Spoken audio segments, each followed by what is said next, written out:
तो ठीक है, बहुत बहुत धन्यवाद जी। अंदर की स्वागतम अंडी।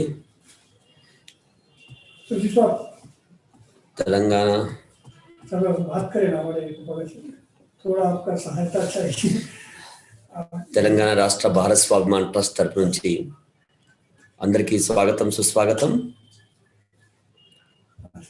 అద్భుతమైన సాయంకాల అభ్యాస వర్గానికి స్వాగతం అండి. అయితే మనం గత కొన్ని రోజులుగా అద్భుతమైన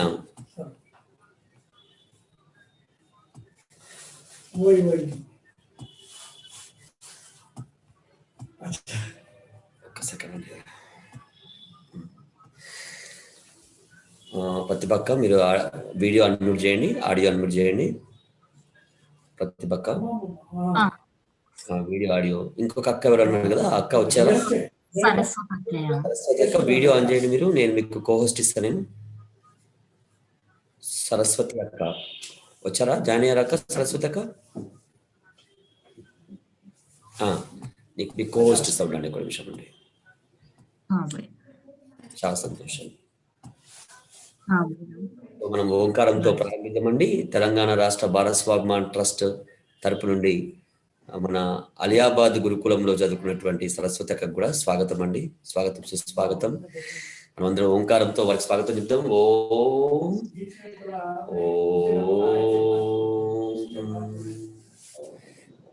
ఈరోజు చాలా అదృష్టం. మనం ముఖ్యంగా పరమ పూజ్య స్వామి రామదేవ్ బాబా గారి యొక్క అద్భుతమైనటువంటి ప్రయత్నం ఏదైతే ఉందో, ఒకటోది యోగా మరియు ఆయుర్వేదం మరియు యజ్ఞం, ఇవి మూడు ఆయుధాలు.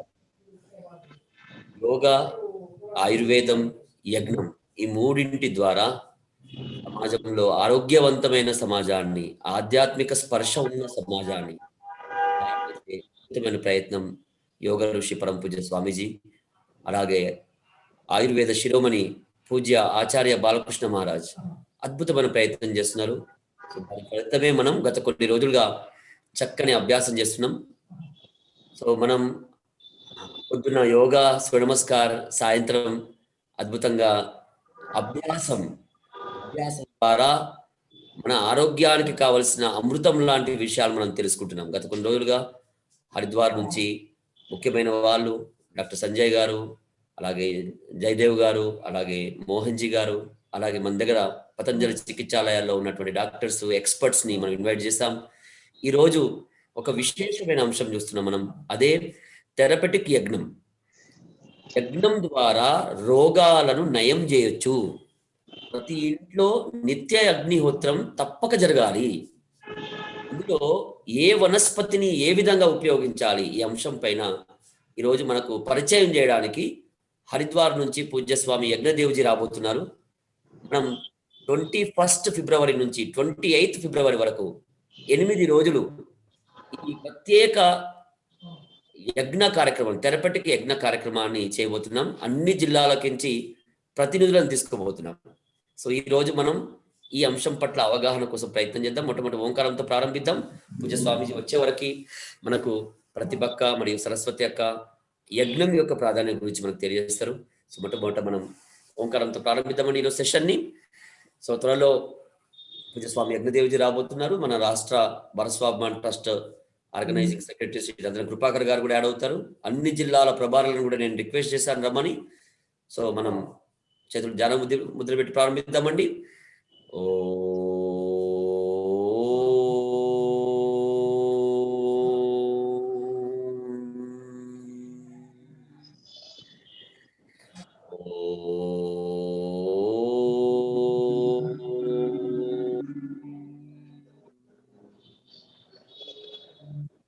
ఓం భూర్భువస్వః తస్య పితృవరేణ్యం భర్గో దేవస్య ధీమహి ధియో యో న ప్రచోదయాత్.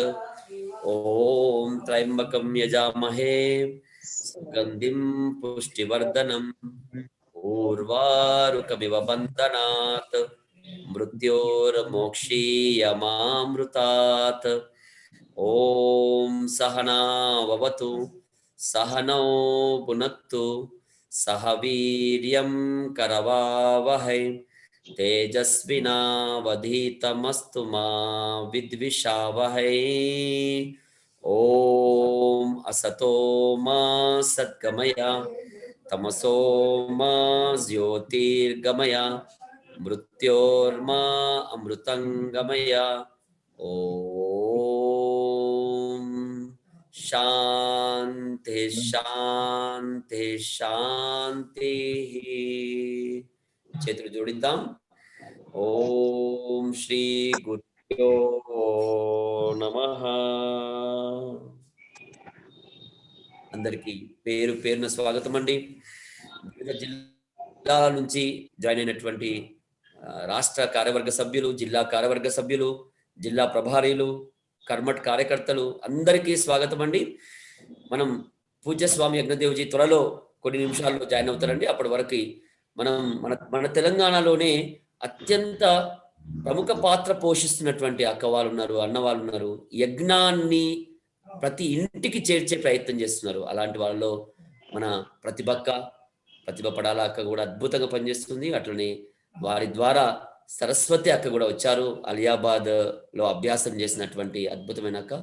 సో ఈ రోజు అక్కని పరిచయం చేయవలసిందిగా ప్రతిభక్కను కోరుతుంది. ప్రతిభక్క, అక్కని పరిచయం చేయండి. అందరికీ నమస్తే అండి. మనం ఇక్కడ షామీర్పేట్ దగ్గర అలియాబాద్ అనే గ్రామం ఉంది. ఆ గ్రామంలో ఆర్ష శోధ సంస్థాన్ అనే గురుకులం ఉంది. ఆ గురుకులంలో అక్కయ్య మరియు మేమందరం కూడా అక్కడ విద్యాభ్యాసం చేయడం జరిగింది. గురుకుల ఇప్పుడు ఏదైతే మన స్వామి రామ్దేవ్ గారు అక్కడ గురుకులంలో విద్యాభ్యాసం చేయిస్తారో అదే రకంగా ఈ అక్కయ్య మరియు నేను ఇక్కడ చదువుకోవడం జరిగింది. అయితే మనకి ఈరోజు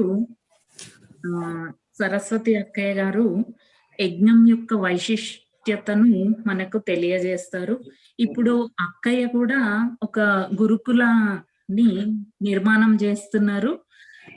అందుకు ఈరోజు ముఖ్యంగా అక్కయ్య గారిని మీ అందరికీ కూడా పరిచయం చేయడానికి అనేసి నాకు చాలా మంచి అవకాశం అనిపించింది. అందుకే సడన్ గా అన్నయ్య చెప్పగానే నేను తనని ఇందులోకి తీసుకురావడం జరిగింది. అందుకు అక్కయ్య ద్వారా మనము ఈ చిన్న సందేశాన్ని విందామండి. ఓవర్ టు సరస్వతి అక్క. అద్భుతం. మీకు స్వాగతం అక్క సరస్వతి అక్క. మనం అందరం కలిసి తెలంగాణలో ఇంటింట్లో యజ్ఞం తీసుకువెళ్ళాలి. సో మీ అందరి అద్భుతమైన సహకారం కావాలని కోరుకుంటూ ఓవర్ టు సరస్వతి అక్క. తప్పకుండా అండి. అందరికీ నమస్తే.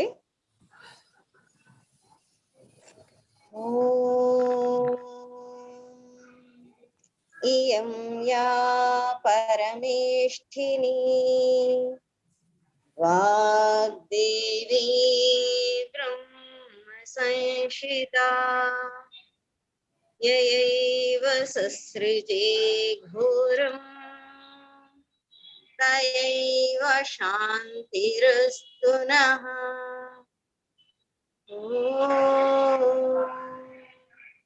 శాంతి శాంతి శాంతి. అందరికీ నమస్కారం అండి.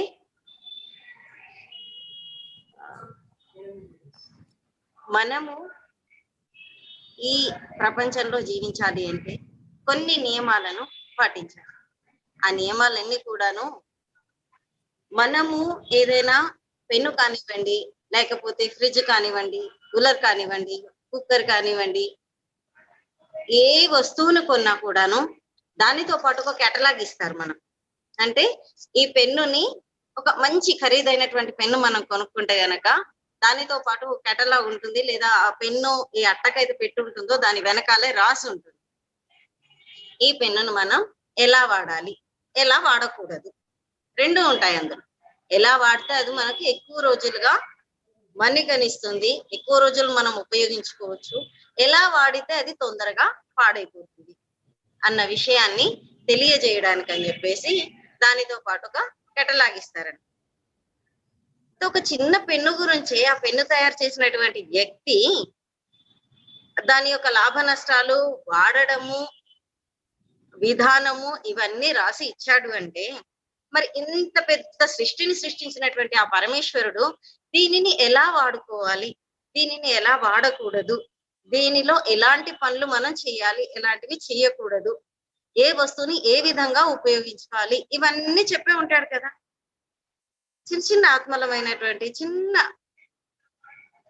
శరీరాకృతి మనది పరమేశ్వరుడితో పోలిస్తే.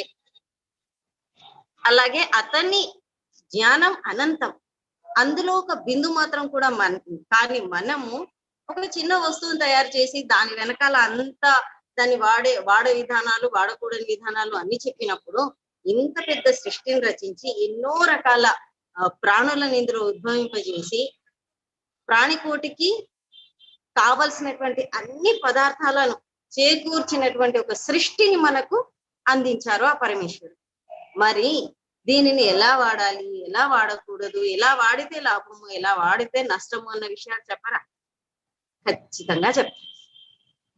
అతను తయారు చేసిన మనమే అంత నాలెడ్జ్కి ఎదిగాము అంటే మరి పరమేశ్వరుడు మనకంటే ఎన్నో కోట్ల రెట్లు ఎక్కువ నాలెడ్జ్, ఎక్కువ జ్ఞానం ఉన్నటువంటి శక్తి అతను ఖచ్చితంగా ఇచ్చారు.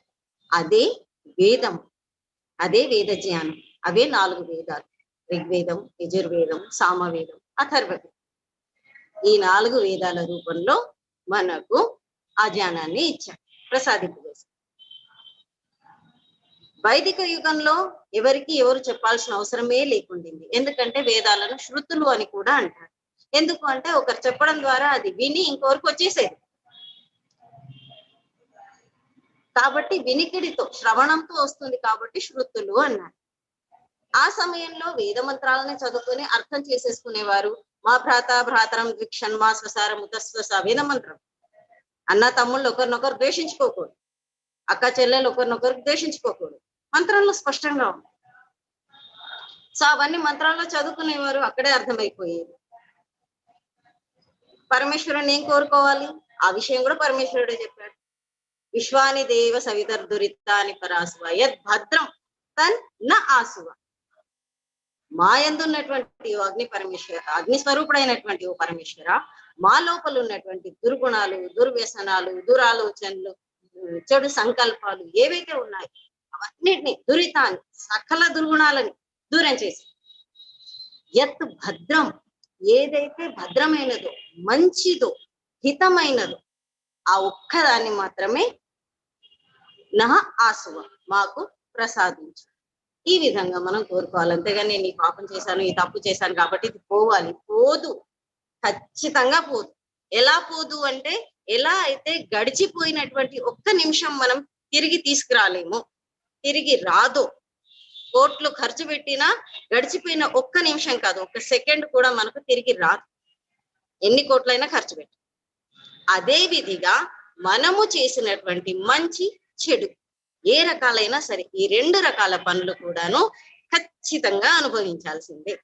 మంచి చేసి ఉంటే మనం మంచి అనుభవించాలి, ఒకవేళ చెడు గనక చేసినట్లయితే చెడును అనుభవించాలి. తప్పదు, అందులో పాపాలు పోతాయి, మనం చేసుకునేవన్నీ పోతాయి. ఒక మునకేస్తే 3 మునకలు వేస్తే, ఆ నదిలో స్నానం చేస్తే, ఈ సముద్రంలో పోతే ఎక్కడ ఏమీ అవ్వదు, ఇంపాసిబుల్. సింపుల్ ఉదాహరణ, ఒక నిమిషం మనం గడిచింది ఎలా అయితే తీసుకురాలేమో ఎన్ని కోట్లు ఖర్చు పెట్టినా, అలాగే చేసిన మంచి చెడు పనుల యొక్క ప్రతిఫలము ఖచ్చితంగా ఆ పరమేశ్వరుని ద్వారా లభిస్తుంది. అవన్నీ చేయడానికి గాను మన జీవిత యొక్క దైనందిక జీవనంలో దినచర్యలో ఎలా అయితే స్వామీజీ బాబా రామ్దేవ్ గారు చెప్తూ ఉంటారో, ఈ రోజు ఉదయం కూడా నేను వారి ఉపన్యాసాలు విన్నాను. ఆరోగ్యంగా ఉన్నటువంటి వ్యక్తి అయినా సరే ఖచ్చితంగా ఒక 20 నిమిషాలు ఖచ్చితంగా రోజు ఆసనాలు చేయాలి. ఆసనాలు, ప్రాణాయామం, వ్యాయామం ఏది చేస్తారు, 20 నిమిషాలు మాత్రం ఖచ్చితంగా అన్ని విధాల ఆరోగ్యంగా ఉన్నటువంటి వ్యక్తి 20 నిమిషాలు కనీసం చేయాలి అని స్వామీజీ చెప్తున్నారు. స్వామీజీ పుణ్యమాని దేశం అంతా తెలిసిపోయింది యోగా అనేది. యోగా డే కూడా మనం ఈరోజు సెలబ్రేట్ చేసుకుంటూ ఉన్నాం. లేకపోతే మన పరిస్థితి ఎక్కడికి వచ్చింది అంటే, వైదిక యుగంలో ఎలా అయితే మనం కేవలం వేద మంత్రాలు చదివి అన్ని తెలుసుకునే వాళ్ళు, ఇంకొకరి అవసరం అంటే వ్యాఖ్యానాల అవసరం లేకుండా అది కాస్త స్వర్ణయుగంలోకి వచ్చేసరికి వ్యాఖ్యానాలు అవసరమయ్యాయి. ఆ తర్వాత ప్రస్తుత పరిస్థితి వ్యాఖ్యానాలు ఉన్నా కూడా అర్థం కావట్లేదు. అలాంటి సిచ్యువేషన్ కి ఇప్పుడు మనం చేరుకున్నాం. అది స్వామీజీ గారి కృప, బాబా రామ్దేవ్ గారి కృప. ఏంటి అంటే యోగాసనాల నుండి మొదలు పెట్టారు, ఎందుకంటే ఆరోగ్యం చాలా అవసరం కాబట్టి. అదే విధిగా ఇంటింటికి ఆరోగ్యాన్ని చేర్చడం కోసం ఆసనాలను చేర్చినట్లుగానే ఇప్పుడు ఆయుర్వేదము మరియు మన యజ్ఞాలని చేరుస్తూ ఉన్నారు. మరి యజ్ఞాలు ఎందుకు చేయాలి? ఆసనాలు చేస్తాము ఆరోగ్యం కోసం. సరే, ఆసనాలు చేసినా కూడాను వాతావరణ పరిస్థితులు కావచ్చు, ఆహార పరిస్థితులు కావచ్చు, ఇంకేదైనా ఆయువు పరిస్థితులు కావచ్చు, అనారోగ్యం ఏర్పడినప్పుడు తీసుకోవాల్సినటువంటి జాగ్రత్తల కోసము, ఔషధాల కోసము ఆయుర్వేదం ఉన్నది మనకు. అది ప్రచారం చేస్తున్నారు, సంతోషం. మరి ఇప్పుడు యజ్ఞాన్ని ఎందుకు ప్రచారం అంత చేస్తున్నారు? యజ్ఞాన్ని ఎందుకు ప్రచారం చేస్తున్నారు అంటే, యజ్ఞం అనేది కూడాను మన జీవన విధానంలో ఎలా అయితే మనం ఆహారం భుజించడము చాలా ముఖ్యము జీవించడానికి, శ్వాస తీసుకోవడం ఎలా చాలా ముఖ్యము, అలాగే యజ్ఞం చేయటం, హోమం చేయటం, హవనం చేయటం కూడా అంతే ముఖ్యమైనది. మరి ఇవి ఎన్ని రకాలు ఉన్నాయి? మహర్షి దయానందుల వారు చెప్పారు సత్యార్థ ప్రకాశంలో, అగ్నిహోత్రం నుండి అశ్వమేధ పర్యంతం యాగాలు యజ్ఞాలు ఉన్నాయి. అన్నిటినీ చేయాలి. అన్నిటినీ అందరము చేయలేము. కొన్ని యజ్ఞాలు రాజులు, మహారాజులు, నాయకులు మాత్రమే చేయాల్సినవి. ఉదాహరణకి రాజసూయ యాగం కావచ్చు, అశ్వమేధ యాగం కావచ్చు, రాష్ట్రానికి సంబంధించి అభివృద్ధికి సంబంధించి చేసి. ఇంకా కొన్ని యాగాలు ఉన్నాయి, వరషష్ఠి యాగం కావచ్చు, లేకపోతే సోమయాగం కావచ్చు. ఇవి కొంచెం ఖర్చుతో కూడుకున్నవి, కొంచెం సమయం పట్టేవి కాబట్టి వీటిని కొంచెం ఖర్చుకు మనం భరించుకోగలిగిన వాళ్ళు ఎవరైనా చేసుకోవచ్చు. మరి అందరు చేయాలి అంటున్నారు అంటే అందరూ చేయాల్సినవి కొన్ని ఉన్నాయి. అవే పంచమహాయజ్ఞాలు. ఆ పంచమహా యజ్ఞాలు ఏవి అంటే, ఒకటి బ్రహ్మయజ్ఞము, రెండవది దేవయజ్ఞము, మూడవది పితృయజ్ఞము, నాలుగవది అతిథి యజ్ఞము, ఐదవది బలి వైశ్వ దేవే. ఈ 5 కూడాను ప్రతి వ్యక్తి కూడాను తప్పకుండా జీవితంలో చేయాల్సింది. ఇందులో మొదటిది బ్రహ్మయజ్ఞం. బ్రహ్మయజ్ఞము అంటే ఆ పరమేశ్వరుని ధ్యానించడం, సంధ్య చేసుకోవడం, ధ్యానం చేయడం. ఆ ధ్యానం వల్ల ఆ పరమేశ్వరుణ్ణి మనం సాక్షాత్కారం చేసుకోవడానికి ప్రయత్నించడం. అది ఈ జన్మలోనే అవ్వచ్చు, లేదా వచ్చే జన్మలో అవ్వచ్చు, లేదా కొన్ని జన్మలు పట్టవచ్చు. మనం దానికి చెప్పలేము. ఎందుకంటే మన లోపల ఎంత తీవ్రత ఉన్నది, మనం ఎంత దానికి సమయాన్ని కేటాయిస్తున్నాము, వీటన్నిటిని ఉద్దేశించి ఉంటుంది. ఇక రెండవ యజ్ఞం దేవయజ్ఞం. దేవయజ్ఞము అంటే 2 పూటలా మనం ఏదైతే సంధి వేళలో చేస్తూ ఉన్నామో ఇది దేవయజ్ఞం. ఇది ఖచ్చితంగా మనము చేయవలసిందే. మనం రోజు ఎలా అయితే ఆహారం తీసుకుంటామో అలాగే హోమాన్ని కూడాను రోజు ఈ దేవయజ్ఞాన్ని చేయాలి. అలాగే మూడవ యజ్ఞం పితృయజ్ఞం. పితృయజ్ఞము అంటే పెద్దలని, మన తల్లిదండ్రులు కావచ్చు, తాతలు కావచ్చు, అమ్మమ్మ, నాన్న, లేదా గురువులు, పెద్దవాళ్ళు ఎవరైతే ఉన్నారో వాళ్ళని గౌరవించి ప్రొద్దున లేవగానే వాళ్లకు కాళ్ళు మొక్కడం. ఎవరో చిన్న మనం నడుస్తూ పెన్నో పేపరో చేతిలో ఉండింది కింద పడిపోయింది, తీసిస్తారు. పక్కన వెళ్తున్న వారు తీసిచ్చే వరకు థ్యాంక్ యూ సో మచ్ అంటాం, థ్యాంక్ యూ అని చెప్తాం, వాళ్ళకు ధన్యవాదాలు అని చెప్తాం. మరి ప్రొద్దున లేచిన దగ్గర నుంచి పడుకునేంత వరకు, మనం జన్మించినప్పటి నుంచి మన కాళ్ళ మీద మనం నించున్నాక కూడా మన గురించే తప్పించేటువంటి, మన గురించే ఆలోచించేటువంటి, మన మేలునే కోరేటువంటి తల్లిదండ్రులకు ప్రొద్దున లేవగానే ఖచ్చితంగా పాదాభివందనం చేస్తారు. వాళ్ళు మనకి ఏమైనా, కొందరు అంటారు నాకేం చేయలేదు, అంతా అన్నయ్యకే ఇచ్చారు, లేకపోతే అమ్మాయిలకే పెట్టేశారు, మాకేమి ఇచ్చారు? నీకు జన్మనిచ్చారు. నువ్వు భూమి మీద ఉన్నావు అంటే కారణం తల్లిదండ్రులు. అది చాలు, మనం వాళ్ళని గౌరవించడానికి అదొక్కటి చాలు. ఇది పితృయజ్ఞం. వాళ్ళ ఆజ్ఞానుసారంగా నడుచుకోవటమే పితృయజ్ఞం. వాళ్లకు మనము ఎంత సేవ చేయగలుగుతామో అంత చేయటమే పితృయజ్ఞం. ఆ తర్వాత అతిథి యజ్ఞం. అతిథి యజ్ఞం వచ్చేసి తిథి లేకుండా వచ్చే వాళ్ళని అతిథి అంటారు. ఆగమనే యస్య తిథిర్న విద్యతే స అతిథి. రావడానికి తిథి టైం అంటూ ఎవరైతే లేకుండా సడన్ గా వచ్చేస్తారో వాళ్ళనే అతిథి అంటారు. ఈ రోజుల్లో ఆ ప్రాబ్లం లేకుండా పోయిందండి. చాలా తక్కువ అవుతున్నాయి అలాంటి సంఘటనలు. ఫోన్లు ప్రతి ఒక్కరి చేతిలోనే కాబట్టి మేము రావాలనుకుంటున్నాము, రావచ్చా లేదా ఒక వారం ముందే చెప్పుకొని రావాల్సిన పరిస్థితి ప్రస్తుతము. అది కూడాను వాళ్ళు అనుమతిస్తారు. కానీ మన భారతీయ సాంప్రదాయం అలా లేకుండా, మన సాంప్రదాయం ఎప్పుడైనా ఎవరైనా అతిథి రావచ్చు. ఒకప్పుడైతే అసలు అతిథికి భోజనం పెట్టండి ఇంట్లో వాళ్ళు ఎవరు తినేవారు కాదు. ప్రొద్దున్నే ఎవరో ఒకరు భిక్షకు రావాల్సింది, వాళ్ళకి పెట్టాకే ఇంట్లో వాళ్ళు తినేవాళ్ళు. ఒకప్పుడు అది పరిస్థితి. సరే, అతిథి యజ్ఞం అంటే ఎవరైనా మన ఇంటికి వస్తున్నప్పుడు వాళ్ళని కాదనకుండా ఆహ్వానించి, మనం ఎంత బిజీగా ఉన్నా సరే ఉన్న దాంట్లో నుండే కాస్తంత సమయం తీసి వాళ్ళని ఆహ్వానించి వాళ్ళని గౌరవించటం, అతిథి మర్యాదలను చేయటం అతిథి యజ్ఞం అనబడుతుంది. ఇక ఆ తర్వాత చివరిది బలివేశ్వ యజ్ఞం, 5వ యజ్ఞం. బలివేశ్వ యజ్ఞం అంటే మనము జీవిస్తూ, మనము భుజిస్తూ, మనము సంతోషాలను, సుఖాలను, సౌఖ్యాలను అనుభవిస్తున్నట్లుగానే మన చుట్టూ మన మీద ఆధారపడి ఉన్నటువంటి కొన్ని ప్రాణులు ఏవైతే ఉన్నాయో మన చుట్టూ, ఆవులు కావచ్చు, మేకలు కావచ్చు, కుక్కలు కావచ్చు, పిల్లులు, పక్షులు, పశుపక్షాదులు ఏవైతే మనకు అందుబాటులో ఉన్నాయో వాటన్నిటికీ మనము అవి తినేటువంటి ఆహారాన్ని కాస్త మన దాంట్లో నుంచి వాటికి ఇవ్వటం. ఇవి 5 యజ్ఞాలు ప్రతి ఒక్కరు కూడా చేయవలసినటువంటి యజ్ఞాలు. ఇక అగ్నిహోత్రం నుంచి అశ్వమేధ పర్యంతం అని ఏదైతే మహర్షి స్వామీజీ అన్నారు, దయానందుల వారు అన్నారో, దాని యొక్క విశేషమైనటువంటి విశ్లేషణ, వ్యాఖ్యానం అంతా కూడాను ఇదే పేరుతో, అంటే అగ్నిహోత్రిసే లేకర్ అశ్వమేధ పర్యంతం అని ఏదైతే ఉందో ఆ పుస్తకాన్ని పండిత్ యుధిష్ఠిర్ మీమాంసక్ గారు రాయటం జరిగింది. వ్యాఖ్యానం అక్కడ చాలా ఉంది, మళ్ళీ ఇంకెప్పుడైనా చూద్దాం ఆ వ్యాఖ్యానం. ఇక యజ్ఞ వైశిష్ట్యానికి వస్తే ఎన్ని యజ్ఞాలు ఇన్ని అని చెప్తున్నాం కదా, మరి ఇంతకు లాభం ఏమిటి? సరస్వతి అక్క, చెప్పండి. మనం ఒక ప్రత్యేకంగా మళ్ళీ రేపు కానీ ఇట్లా మన స్పెషల్ గా సెషన్ మీ ద్వారా ఈ యజ్ఞ వైశిష్ట్యాన్ని గురించి మనం తెలుసుకుందాం అక్క. పూజస్వామి యజ్ఞదేవుజీ గారు వచ్చేస్తారు కాబట్టి అక్కడ యజ్ఞం జరుగుతుంది.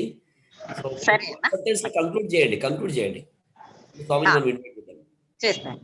అయితే ఈ పంచమహాయజ్ఞాలను ప్రతి ఒక్కరు కూడా పాటిస్తూ, ఇందులో ముఖ్యమైనది దేవయజ్ఞం ఏదైతే ఉందో ఇది ఖచ్చితంగా చేయవలసింది. ఎందుకు అంటే దీని ద్వారా వెలువడేటువంటి, ఇందులో మనం ఉపయోగించేటువంటి సామాగ్రి, సమిధలు ఏవైతే ఉన్నాయో, ఆవు నెయ్యి, వీటన్నిటి ద్వారా వెలువడేటువంటి ఆ వాయువు, ధూమము ఏదైతే ఉందో ఇది ఈ పంచభూతాలు మనకి ఏవైతే ఉన్నాయో, అగ్ని, వాయువు, ఇవన్నీ వీటిలలో కలిసిపోయి ఓజోన్ గ్యాస్ వరకు చేరుతుంది.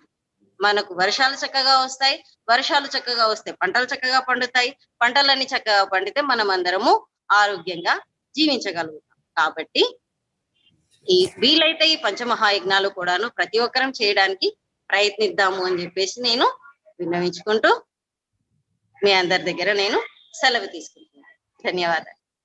చాలా చాలా సంతోషం అక్క. అద్భుతమైన జ్ఞానవంతులు మరియు నిరంతర సాధన చేసే నిత్య అగ్నిహోత్రులు మన చుట్టూ ఉన్నారు. వారి ద్వారా మనం చాలా లాభాన్ని పొందేది ఉంది. సో అక్క, మనం తర్వాత మీతోటి ప్రత్యేకంగా ఈ తెలుగులో, ఎందుకంటే ముందే మనము ఈ యజ్ఞం పైన, వశిష్టం పైన మీతో మనం తెలుసుకుందాం అక్క. बहुत ధన్యవాదాలు సరస్వతి అక్క. ధన్యవాదాలు. మనం చాలా అదృష్టవంతులం అండి. హరిద్వార్ లో కుంభమేళ సందర్భంగా ప్రతిరోజు విశిష్ట యజ్ఞం జరుగుతుందండి. అక్కడ చూడండి, మీరు చూస్తున్నారు లేదు, పిన్ చేశాను, నేను ఆల్రెడీ స్పాట్ లైట్ చేశాను. పూజ్యస్వామి యజ్ఞదేవ్జీ గారు మనకు యజ్ఞం చేస్తూ మనతో పాటు జాయిన్ అయ్యారండి.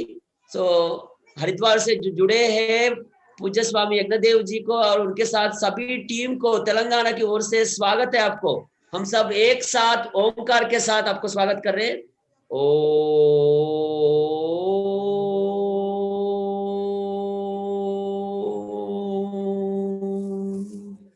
आज हम बहुत लकीस्ट है क्योंकि पूज्य स्वामी जी के साथ सीधा समझने के लिए, अपने आप को समझने के लिए, क्योंकि योग ऋषि परम पूज्य स्वामी जी और आयुर्वेद शिरोमणि पूज्य स्वामी पूज्य आचार्य बालकृष्ण महाराज, दोनों की जो तपस्या है, योग, आयुर्वेद और यज्ञ हर व्यक्ति तक पहुंचना है, उसके लिए जो कोशिश चल रहे हैं, हम तेलंगाना की ओर से भी पीछे नहीं है। पूज्य स्वामी जी की आशीर्वाद और मार्गदर्शन से हम घर घर यज्ञ को पहुंचाना चाहते हैं। सो इस कॉन्टेक्स्ट में मैं तेलंगाना राष्ट्र की जो Bharat Swabhiman trust organising secretary Shri नंदन कृपाकर जी से विनती करता हूं पूज्य स्वामी जी को तेलंगाना की ओर से आह्वान करने के लिए। ओवर टू कृपाकर जी।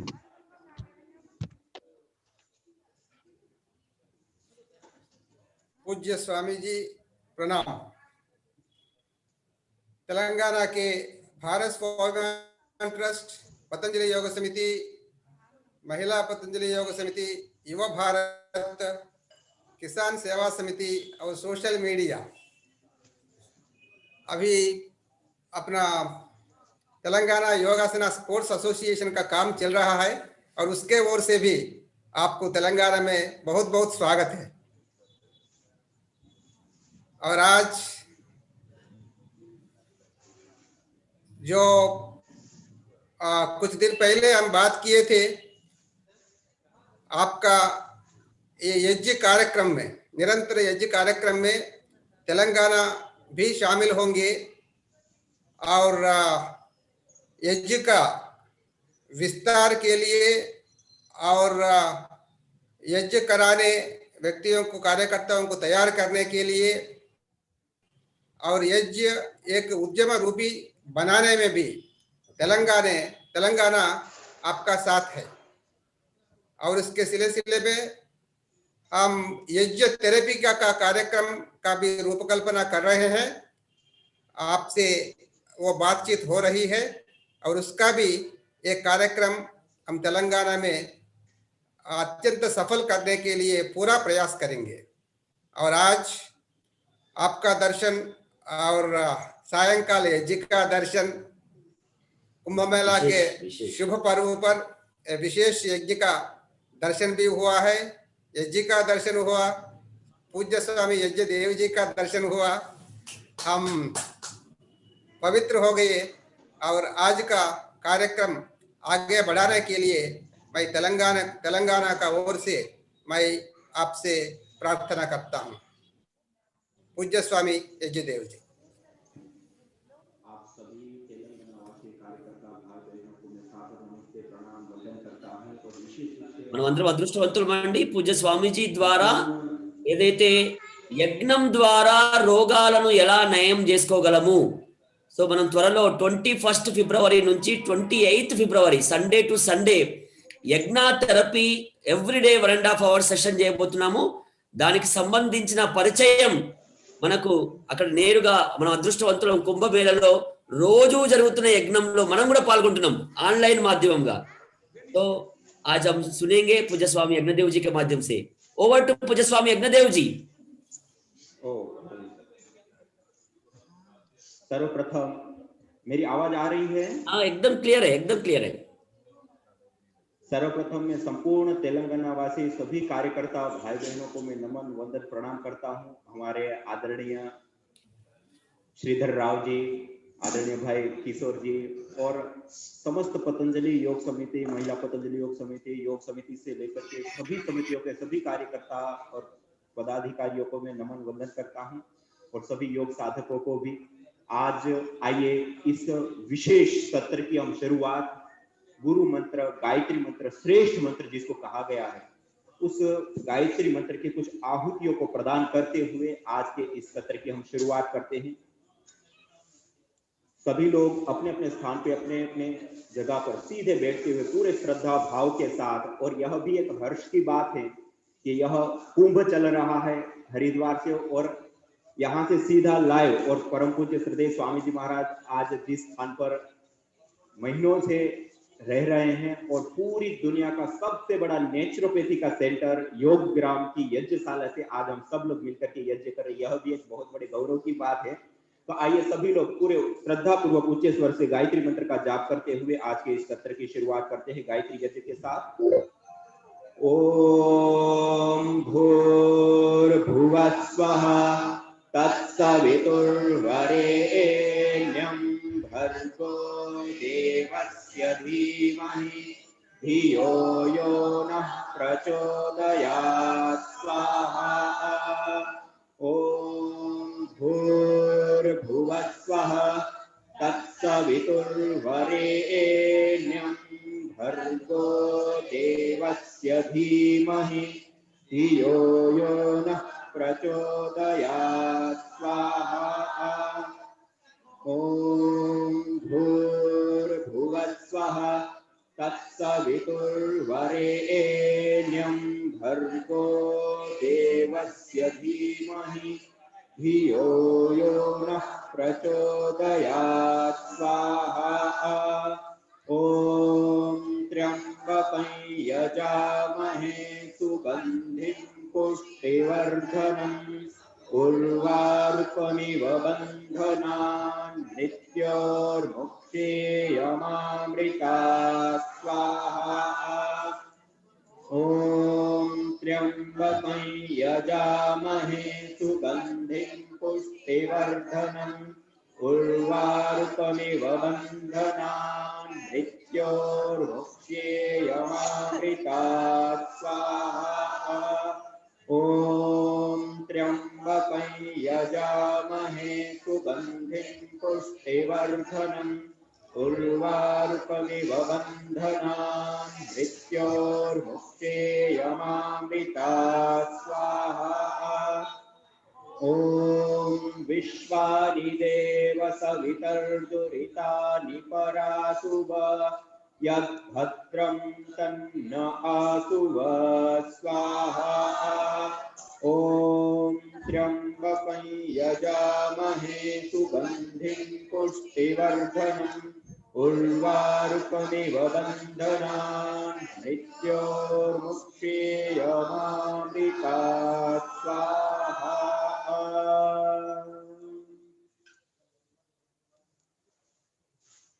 यह हमने गायत्री मंत्र, गुरु मंत्र, मृत्युंजय मंत्र और विश्वानी देव मंत्र से हमें कुछ आहुतियां प्रदान करते हुए आज जिन विधाओं और विद्याओं को हम जान रहे हैं या जान पा रहे हैं, अपने जीवन में उतार पा रहे हैं, यज्ञ, योग, आयुर्वेद, इन महान विद्याओं को हम तक पहुंचाने के लिए परम पूज्य श्रद्धेय स्वामी जी महाराज, परम पूज्य श्रद्धेय आचार्य श्री महाराज, जिन्होंने अथक तप और पुरुषार्थ करके हम सब लोगों को यह विद्या तक, विद्या से संप्लावित या युक्त किया है, ऐसे महान ऋषियों को नमन वंदन प्रणाम करते हुए आइए आज के इस सत्र में कुछ आपके सामने जिस यज्ञ को, हवन को हम अभी कर रहे हैं उसके विषय में कुछ विशेष महत्वपूर्ण तथ्यात्मक कुछ जानकारी, और विशेष करके यज्ञ एक चिकित्सा पद्धति, यज्ञ एक थेरेपी है, और वो थेरेपी है तो कैसे काम करती है और कैसी कैसी बीमारियां और कैसे ठीक होती हैं। जैसे हमारे आदरणीय भाई किशोर भाई जी ने पहले ही कहा कि हम यज्ञ को जो चिकित्सा के रूप में आज पतंजलि योगपीठ ला रहा है या कर रहा है, उसके ऊपर जो कार्य, उसमें हमारा राज्य अग्रणी होकर के कार्य करे, और उसके लिए वो कटिबद्ध है, संकल्पबद्ध है। और मेरे को कई बार उन्होंने कहा कि पहला कार्यक्रम कोई बड़ा सा होगा या करना है तो वह करना है अपने स्वयं के राज्य में, और उनका संकल्प या उनकी इच्छा है कि हम पहला ही कार्यक्रम 10,000 कुंडों के साथ करेंगे। वो भी उनका स्वप्न साकार होगा। और अभी जैसे ऑनलाइन सारी चीजें चल रही हैं, उसमें भी पिछली बार भी आपके बीच में कुछ चीजें रखने का अवसर मिला था। आज कुछ विशेष और महत्वपूर्ण बातें थोड़ी देर कुछ आपके सामने रखेंगे, और विशेष करके आने वाले 21 तारीख से पूरा 7-8 दिन का पूरा यज्ञ चिकित्सा एवं प्रशिक्षण शिविर आप लोगों का आपके राज्य में आयोजित हो रहा है। उसका हम सभी लोग मिलकर के लाभ उठाएंगे, और जो ऋषियों की विधा और विद्या, जो अमूल्य विद्या है, उसको हम अपने जीवन में धारण करेंगे। और इससे मुख्य रूप से 3 विशेष लाभ। पहला, शारीरिक रोगों की शांति। दूसरा, मानसिक संतापों की, मानसिक रोगों से मुक्ति। और तीसरा, पर्यावरण का पोषण, पर्यावरण का संतुलन। आज यह 3 समस्याएं देश ही नहीं पूरी दुनिया की सबसे बड़ी समस्याएं बनी हुई, और ये तीनों समस्याओं का सीधा सीधा कोई समाधान है तो वो है यज्ञ, हवन, अग्निहोत्र। और वो कैसे है उसके ऊपर कुछ मैं बातें बता। देखिए, हम यज्ञ कर रहे हैं, हवन कर रहे हैं, इसमें गाय का घृत, उत्तम जड़ी बूटियों की हम आहुति दे रहे हैं। यह जो भी द्रव्य हम आहूत यज्ञाग्नि के अंदर करते हैं, सामान्य व्यक्ति देखेगा तो उनको लगेगा कि ये द्रव्य नष्ट होता है। वास्तव में कोई भी द्रव्य नष्ट अर्थात उसका सर्वथा अभाव नहीं होता, अपितु रूपांतरित होता है। जब हम गाय के घृत और जड़ी बूटियों की आहुति देते हैं तो यह रूपांतरित हो जाता है। जब वो रूपांतरित होता है तो 3 रूपों में हमारे सामने आता है, एक गैस फॉर्म में, दूसरा पार्टिकल के रूप में और तीसरा एनर्जी ऊर्जा के रूप में। जब ये 3 रूपों में हमारे सामने आता है, इन तीनों के अपने अपने एक विशेष लाभ हैं। उसमें सबसे पहले जब हमने आहुति दी वो गैस फॉर्म में आया, जब वो गैस फॉर्म के अंदर रूपांतरित होता है तो उसके 3 महत्वपूर्ण और विशेष लाभ होते हैं। उसमें सबसे पहला लाभ होता है, जो जिस वायुमंडल के अंदर हम श्वास लेते हैं उसमें बहुत सारी प्रकार की पहले से ही गैसें मौजूद हैं। उसके अंदर हम जड़ी बूटी और घृत को जलाकर कुछ विशेष गैसों को, एथिलीन ऑक्साइड, प्रोपिलीन ऑक्साइड से लेकर कुछ विशेष गैसों को बना करके उसमें हम ऐड कर रहे हैं, उसमें मिला रहे हैं। और डॉक्टर स्वामी सत्यप्रकाश, डॉक्टर ओम प्रकाश पांडे नासा में अंतरिक्ष वैज्ञानिक के रूप में कार्य कर रहे हैं, और भी कई सारी संस्थाएं और कई सारे साइंटिस्टों ने जो रिसर्च की, अनुसंधान किए, उसको जो रिजल्ट सामने आए, उसमें एक बात सामने आई कि यज्ञ से बनने वाली जो कुछ महत्वपूर्ण कुछ गैसें हैं, वायुमंडल के अंदर पहले से बहुत सारी गैसें हैं, और ये दोनों गैसें जब आपस में मिलती हैं तो एक फोटोकेमिकल प्रोसेस चलता है। एक होती है फोटोसिंथेसिस प्रक्रिया, आप सब जानते हैं। क्लोरोफिल के ऊपर जब सूर्य की किरणें पड़ती है तो वायुमंडल के अंदर कार्बन डाइऑक्साइड के जो बॉन्ड होते हैं वो टूटते हैं और कार्बन को अपना आहार, हरापन, जो क्लोरोफिल है, हरापन है पत्ते का, वो अपना आहार बना लेता है और ऑक्सीजन रिलीज हो जाता है, अलग हो जाता है, उसका बॉन्ड टूट गया। सामान्य रूप से व्यक्ति कहता है कि वो पेड़ पौधे ऑक्सीजन देते हैं, पेड़ पौधे कुछ नहीं बनाते। इस प्रोसेस से जो बॉन्ड था वो पहले से मौजूद था, वो टूट गया, टूटने का कार्बन को अवशोषित कर लिया, ऑक्सीजन अलग हो गई। ऐसे ऑक्सीजन वायुमंडल में बढ़ जाती है और कार्बन की मात्रा कम हो जाती है। इसको कहते हैं फोटोसिंथेसिस प्रक्रिया। ऐसे ही एक दूसरी प्रोसेस होती है, इसको कहते हैं फोटोकेमिकल प्रोसेस। उसमें गैसें आपस में मिल करके और एक निश्चित टेम्परेचर उसको मिलने पर उसके जो बॉन्ड होते हैं वो टूटते हैं। जब वो टूटते हैं, बनते हैं, टूटते हैं, बनते हैं, इस साइकिल निरंतर, जिस वायु को हम नहीं देख पा रहे हैं उस वायु के अंदर आबुल चुल निरंतरता के साथ परिवर्तन चल रहे हैं। कई सारी गैसों का बनना टूटना, बनना टूटना। और जब यज्ञ करते हैं उससे जो गैसें आई वो पहले ही वायुमंडल के अंदर जो गैसें होती हैं वो दोनों जब आपस में फोटो केमिकल प्रोसेस चलती है, उसके परिणाम स्वरूप सामने आया कि जो अवांछनीय गैसें वायुमंडल के अंदर है, आज पूरी दुनिया में वायु प्रदूषण का तांडव मचा हुआ। SOx, NOx, CFC, क्लोरोफ्लोरोकार्बन से लेकर के कई सारी ऐसी अवांछनीय गैसें हैं, विजातीय गैसें हैं, जहरीली गैसें हैं, जो हमारे स्वास्थ्य के लिए भी घातक है और हमारे पर्यावरण के लिए भी घातक है। उन गैसों को यह यज्ञ से निकलने वाली गैसें उस फोटोसिंथेसिस प्रक्रिया के, फोटोकेमिकल प्रोसेस के परिणाम स्वरूप उसको न्यूट्रलाइज कर देता, उसको खत्म कर देता, दूर कर देता। आज तक का दुनिया का कोई ऐसा संसाधन, ऐसी पद्धति, ऐसी प्रक्रिया हमारे सामने नहीं है जो हो चुके प्रदूषण को न्यूट्रलाइज कर दे, खत्म कर दे। और पहली बार ये बात सामने आई कि यज्ञ करने पर जो गैसें बनती है उसके बाद एक फोटोकेमिकल प्रोसेस चलती है, उसके परिणाम स्वरूप हो चुके वायु प्रदूषण को ठीक कर सकते हैं। इतना ही नहीं, एक रिसर्च में यह सामने आया कि एक बार का बड़ा यज्ञ किया गया 1.5-2 घंटे तक, और उसका अराउंड 100 यार्ड क्षेत्र अर्थात 100 मीटर का अराउंड क्षेत्र होता है, उसके अंदर आने वाले 1 सप्ताह पर्यंत जो SOx, NOx जो हानिकारक गैस आई वो भी न्यूट्रलाइज हो गई, खत्म। आज जिस वायुमंडल के अंदर हम श्वास ले रहे हैं उसमें अवांछनीय गैसें बहुत बड़ी मात्रा में बढ़ गई। और WHO के आंकड़ों को देखें तो पूरी दुनिया में केवल मात्र वायु प्रदूषण के कारण 70 लाख से अधिक लोग मौत के मुंह में समा जाते हैं। ये छोटा आंकड़ा नहीं, 70 लाख लोग केवल वायु प्रदूषण के कारण मौत के मुंह में समा जाते हैं। और उसके कारण अस्थमा, दमा से लेकर के आंखों की प्रॉब्लम, गले की प्रॉब्लम से लेकर के कई सारी बीमारियां होती हैं। और उसके कारण होने वाला मेडिकल खर्च देखेंगे तो उसका कोई हम आकलन नहीं लगा सकते।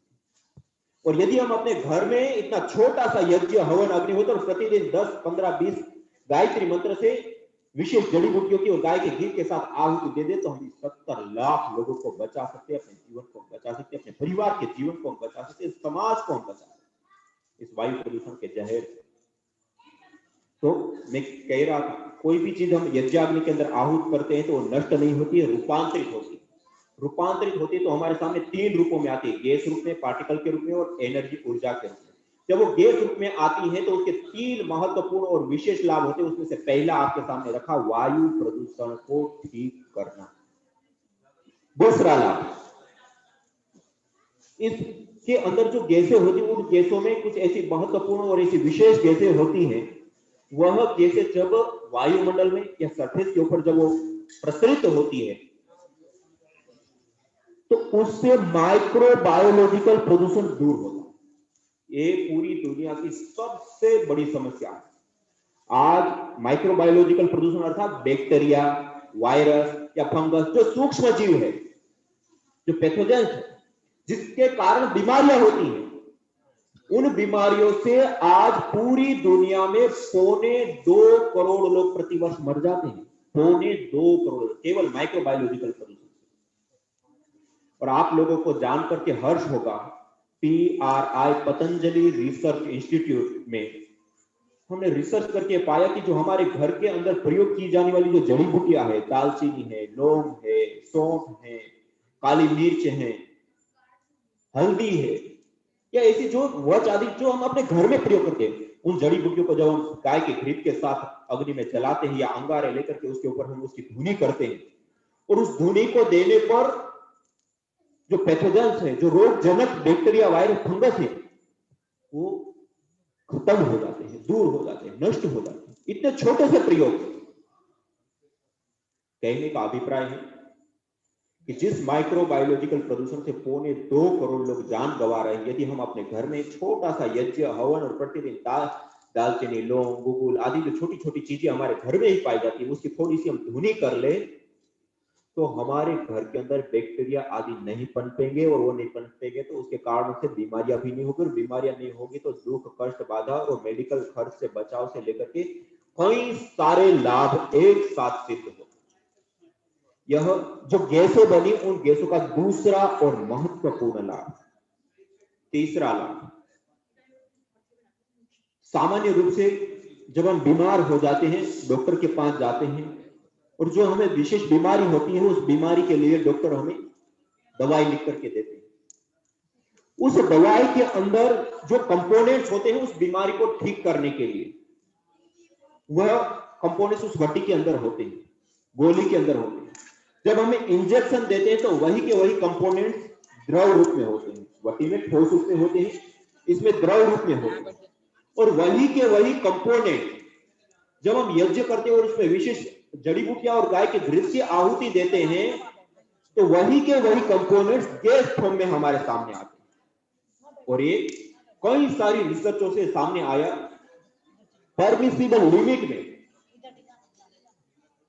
वह कंपोनेंट्स गैस रूप में हमारे सामने होते हैं, और उसको हम निरंतरता के साथ ले रहे हैं। आप देखिए, हम जिस जीवन को जी रहे हैं उसके लिए हमें एनर्जी की आवश्यकता होती है, ऊर्जा की आवश्यकता होती है।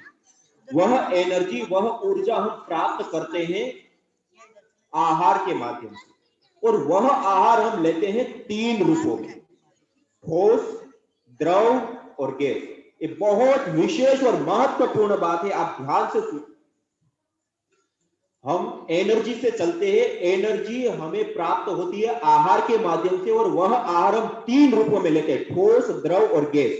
ठोस रूप में रोटी, चावल, दाल आदि हम लेते हैं, द्रव रूप में पानी, दूध, जूस आदि हम लेते हैं, और गैस रूप में हम वायु लेते हैं। ये तीनों आहार हम प्रतिदिन लेते हैं, और इन 3 आहार का ही यदि हम कंपैरिजन देखें कि 24 घंटे के अंदर सबसे ज्यादा लिए जाने वाला आहार कौन सा है, हम 24 घंटे में रोटी, दाल, चावल कितनी बार लेते हैं? 2 बार, 3 बार। दूध, जूस, पानी कितनी बार लेते हैं? 5 बार, 10 बार। ठंडी है तो थोड़ा कम, गर्मी है तो थोड़ा ज्यादा। लेकिन वायु हम 24 घंटा ले रहे हैं, खाते पीते उठते बैठते यहां तक कि हम सो जाते हैं, तब भी हमारी श्वास प्रश्वास की यह वायु रूप आहार की क्रिया चालू होती है। अर्थात 24 घंटे में सबसे ज्यादा लिए जाने वाला कोई हमारा आहार है तो वह क्या है? वायु रूप आहार। अब देखिए सबसे इंपॉर्टेंट आहार कौन सा है? सबसे ज्यादा जो सबसे इंपॉर्टेंट, हम रोटी दाल चावल आदि खाना छोड़ दे तब भी हम 2 से 3 महीने तक जीवित रह सकते हैं। हम पानी दूध जूस आदि लेना छोड़ दे तब भी हम 2 से 3 सप्ताह जीवित रह सकते हैं। लेकिन हम वायु छोड़ दे तो 2 से 3 मिनट भी जिंदा नहीं रह सकते। कहने का अभिप्राय है सबसे ज्यादा भी और सबसे इंपॉर्टेंट भी हमारा कोई आहार है तो वह क्या है? वायु रूप आहार। और जब हम अपने घर के अंदर यज्ञ करते हैं, हवन करते हैं, अग्निहोत्र करते हैं, तो उस यज्ञ को करने से, हवन को करने से, अग्निहोत्र को करने से जिस वायु में हम 24 घंटा श्वास ले रहे हैं, और सबसे ज्यादा और सबसे इंपॉर्टेंट जो हमारा आहार है जिसके बिना हम 2 मिनट से भी ज्यादा जिंदा नहीं रह सकते हैं, उस वायु को पहले तो शुद्ध करना, उसके अंदर जो विजातीय तत्व है, जो हानिकारक तत्व है, उसको दूर करना। दूसरा, उसको सुगंधित करना, उसको मेडिकेटेड बनाना। जैसे मैंने अभी बताया ना, वही के वही कंपोनेंट जो हमें बीमार हो जाते हैं, डॉक्टर के पास जाते हैं, डॉक्टर जो हमें दवाई देता है उसके अंदर, उन गोलियों के अंदर जो कंपोनेंट्स होते हैं, वही के वही कंपोनेंट्स इंजेक्शन देते हैं तो द्रव रूप में होते हैं, और वही के वही कंपोनेंट्स गैस फॉर्म में यज्ञ के माध्यम से हमें प्राप्त होते हैं। और जब हम 24 घंटे उस घर के अंदर रहते जहां यज्ञ होता है, तो वो 24 घंटे वो कंपोनेंट्स हमारे भीतर श्वास प्रश्वास की क्रिया से यहां तक कि सो जाते हैं तब भी जा रहे हैं, और उसके कारण वो परिणाम सामने आते हैं जो हमने कभी कल्पना भी नहीं की। सबसे पहला हमारे पास ऐसा एक केस आया था बहन दिव्या जी का, मैं सबको बताता हूं। बहन दिव्या जी करीब 15-20 साल की उनकी उम्र है। उनको ब्रेन ट्यूमर हुआ, पिट्यूटरी ग्लैंड के ऊपर गांठ हो गई। कोई भी बड़ा हॉस्पिटल भी उस केस को लेने के लिए और हम ठीक कर देंगे किसी ने नहीं कहा, और केस ही नहीं ले रहे थे। उसके बाद अपोलो हॉस्पिटल में एक डॉक्टर ने कहा कि हम केवल मात्र इस गांठ का ऑपरेशन कर सकते हैं, और उसमें भी केवल 5% चांस है कि ये जीवित अवस्था में रहे, और 95% ये कोमा में चली जाएगी। और कोमा में, यदि वो कोमा में नहीं भी गई तब भी उनकी स्मृति शक्ति नहीं आएगी, वो देख नहीं पाएगी, वो सुन नहीं पाएगी, इस अवस्था में आ जाएगी। अब माता पिता लाचार हो गए, कोई केस नहीं ले, कोई उपचार नहीं बता रहे, क्या करेंगे? और एक व्यक्ति ने कहा ऑपरेशन करें। उन्होंने ऑपरेशन किया और वास्तव में वो कोमा में चली गई, और कोमा में जाने के बाद उनकी हालत खराब हो गई। अब उनकी श्वास प्रश्वास की क्रिया भी गले में मशीन लगाई थी उसके माध्यम से हो रही है, खाना पीना उनका नली के माध्यम से हो रहा है, पेशाब पानी के लिए नलियां लगी हुई, 4 नलियों के साथ 7 महीने बेड के ऊपर, और अलग अलग प्रकार की जो भी स्पेशलिस्ट डॉक्टरों के माध्यम से जो भी एलोपैथी की चिकित्सा की जाती है, दी जाती है, सब कुछ किया, कई लाख रुपए का खर्च कर दिया, उसके बावजूद भी कोई असर नहीं हुआ। और उसके बाद उनके पास पैसा, घर बार सब समाप्त हो गया, और उस समय उनके माता पिता नाराज होकर के, निराश होकर के, और डॉक्टर लोगों ने पहले से ही कह दिया था कि इसका कुछ नहीं हो सकता, आप ले जाओ, लेकिन वो आशा होती है माता पिता को अपने बच्चों को। उन्होंने सब कुछ किया, कुछ नहीं, और उस अवस्था में वो घर पे लाए, और जब घर पे लाए तो उनके हाथ पैर पूरे टेढ़े हो गए, उनकी आंखें पूरी बाहर निकल आई थी, नर्वस सिस्टम पूरा उनका खत्म सा हो गया था, ना वो देख सकती है, ना सुन सकती है, ना स्पर्श का, ना गंध का कोई ज्ञान नहीं, और बिल्कुल कोमा अवस्था में, मतलब यहां तक कि उनकी श्वास प्रश्वास की क्रिया मशीनों के माध्यम से हो रही। इस अवस्था में घर पे लाया, और केवल उस समय कोई दवाई नहीं, कुछ नहीं, क्योंकि पहले ही सब कुछ कर चुके थे, और केवल मात्र जिस कमरे में उनको लेटाए रखे उस कमरे में प्रतिदिन सुबह और सायंकाल गायत्री मंत्र से आधे घंटे यज्ञ करना शुरू किया, और उसमें विशेष प्रकार के उन द्रव्यों को डालना शुरू किया। आपको आश्चर्य होगा, जो मॉडर्न चिकित्सा जितनी की जा सकती है वो करने के बाद, स्पेशलिस्ट डॉक्टरों के निर्देशन सब कुछ होने के बाद, 7 महीना कोमा में और उसका उपचार करने के बाद भी कुछ नहीं हुआ, वो बेटी केवल यज्ञ करने पर, उसमें श्वास प्रश्वास की क्रिया होने पर केवल मात्र 3 महीने में उनके शरीर के अंदर हलचल पैदा होने लग गई, धीरे धीरे उनकी आंखें खुलने लग गई, देखने लग गई, सुनने लग गई, उनकी ऑक्सीजन की मशीन हट गई, खाने की नलियां हट गई, पेशाब पानी की नलियां हट गई और 6 महीने में वो चल फिरने लगे। और अभी इस महीने की पिछले 25 तारीख को यहाँ योग ग्राम में पूज्य महाराज के आशीर्वाद लेकर कि स्वामी जी मेरे को बिल्कुल ऐसे मना कर दिया था, कुछ नहीं हो सकता है तेरा, और वो बेटी बिल्कुल सही। ये है यज्ञ चिकित्सा का परिणाम, जो गैस फॉर्म में जो हमें गैस फॉर्म में जो हमें कंपोनेंट्स प्राप्त होते हैं उसको निरंतर लेने का परिणाम। और ऐसे एक दो नहीं, सैकड़ों ऐसे केस हैं जो ऐसी भयंकर अवस्था में जाने के बाद, इसलिए आयुर्वेद ने इसको देवीय चिकित्सा पद्धति, 3 प्रकार की चिकित्सा पद्धति बताई। एक होती है मानुषी चिकित्सा, जो हम गोली वटी आसवारी से लेकर के जो भी अलग अलग उपचार लेते हैं उसको कहते हैं मानुषी चिकित्सा। चीर फाड़ ऑपरेशन आदि जो सारी चीजें होती है, इंजेक्शन आदि, उसको कहते हैं आसुरी चिकित्सा। ये दूसरी चिकित्सा होती है। और तीसरी होती है देवीय चिकित्सा। इस यज्ञ को देवीय चिकित्सा कहा। और इस देवीय चिकित्सा से हमने अपनी आंखों के सामने देखा ऐसे ऐसे पेशेंट, ऐसे ऐसे रोगी जिनकी कोई आस नहीं थी, वो लोग भी ठीक हो। तो मैं बता रहा था, कोई भी चीज की आहुति देते तो नष्ट नहीं होता, रूपांतरित होता। रूपांतरित होता है तो 3 रूपों में आता है। उसमें पहला गैस फॉर्म में आता है। उस गैस फॉर्म के 3 लाभ होगा। पहला वायु प्रदूषण को ठीक करना, दूसरा माइक्रोबायोलॉजिकल प्रदूषण को ठीक करना, और तीसरा हमारा ट्रीटमेंट होना, चिकित्सा।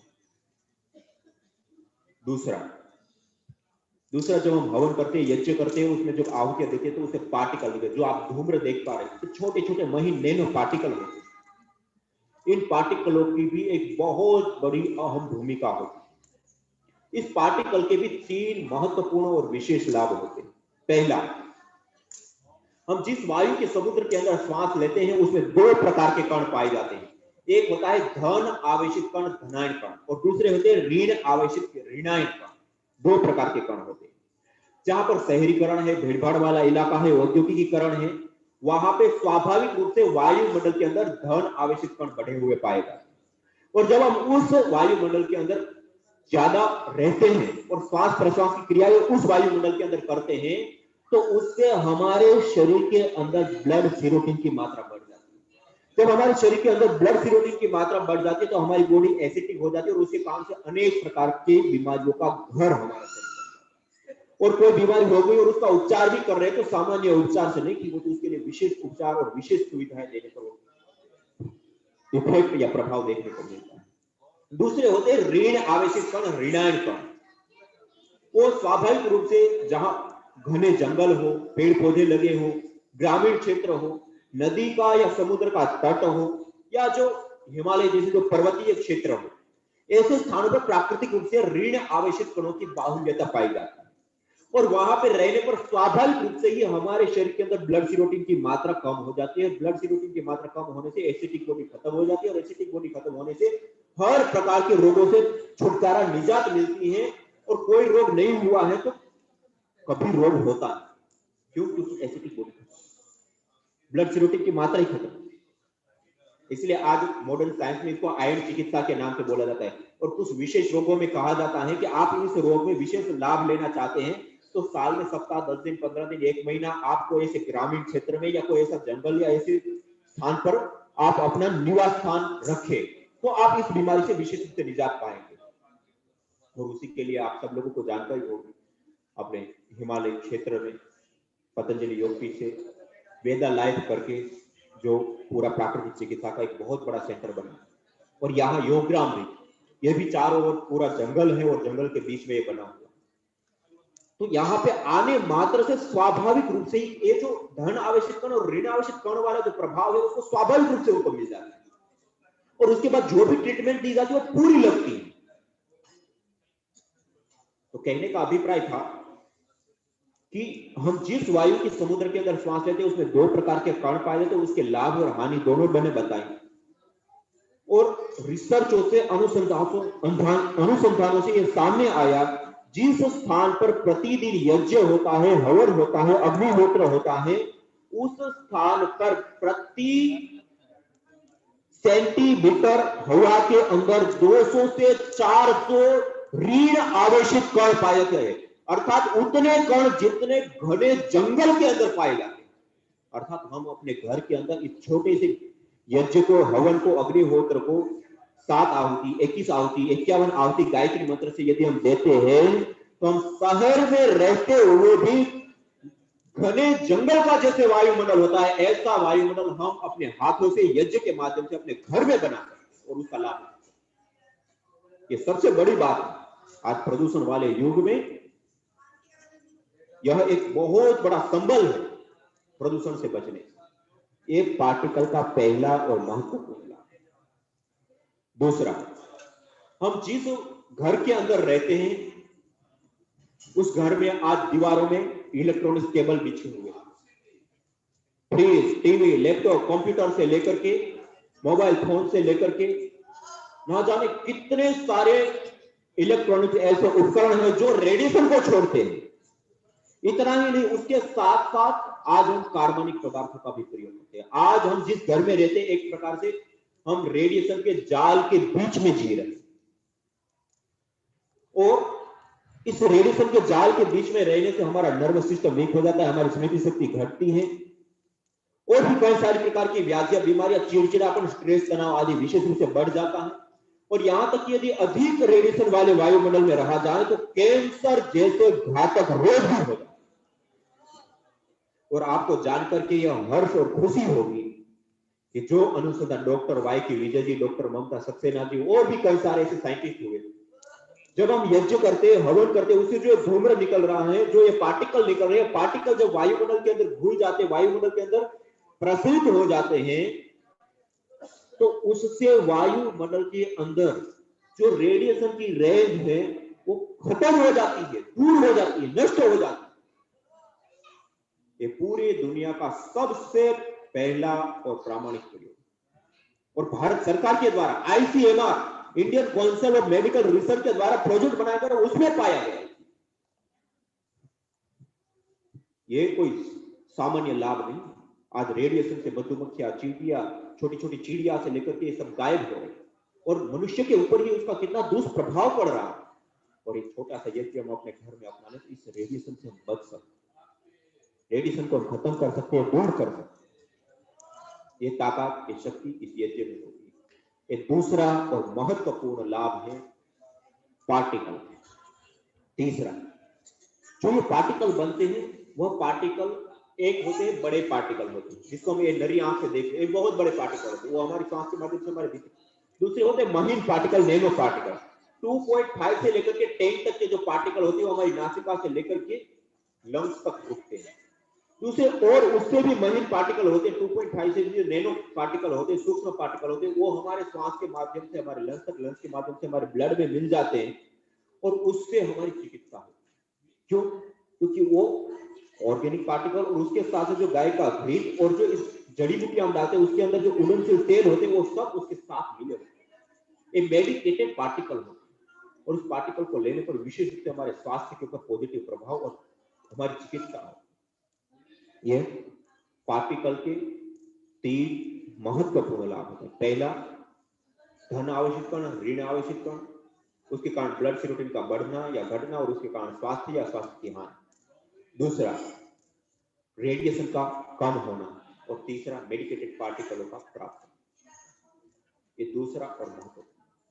कोई भी चीज जलाते हैं उससे गैस बनती है, उसके 3 लाभ, पार्टिकल बनते हैं उसके 3 लाभ और तीसरा, कोई भी चीज जब जलती है उसका जब विखंडन होता है वो टूटती है तो एनर्जी की। और मॉडर्न साइंस भी यही मानती है, एनर्जी से मैटर, मैटर से एनर्जी।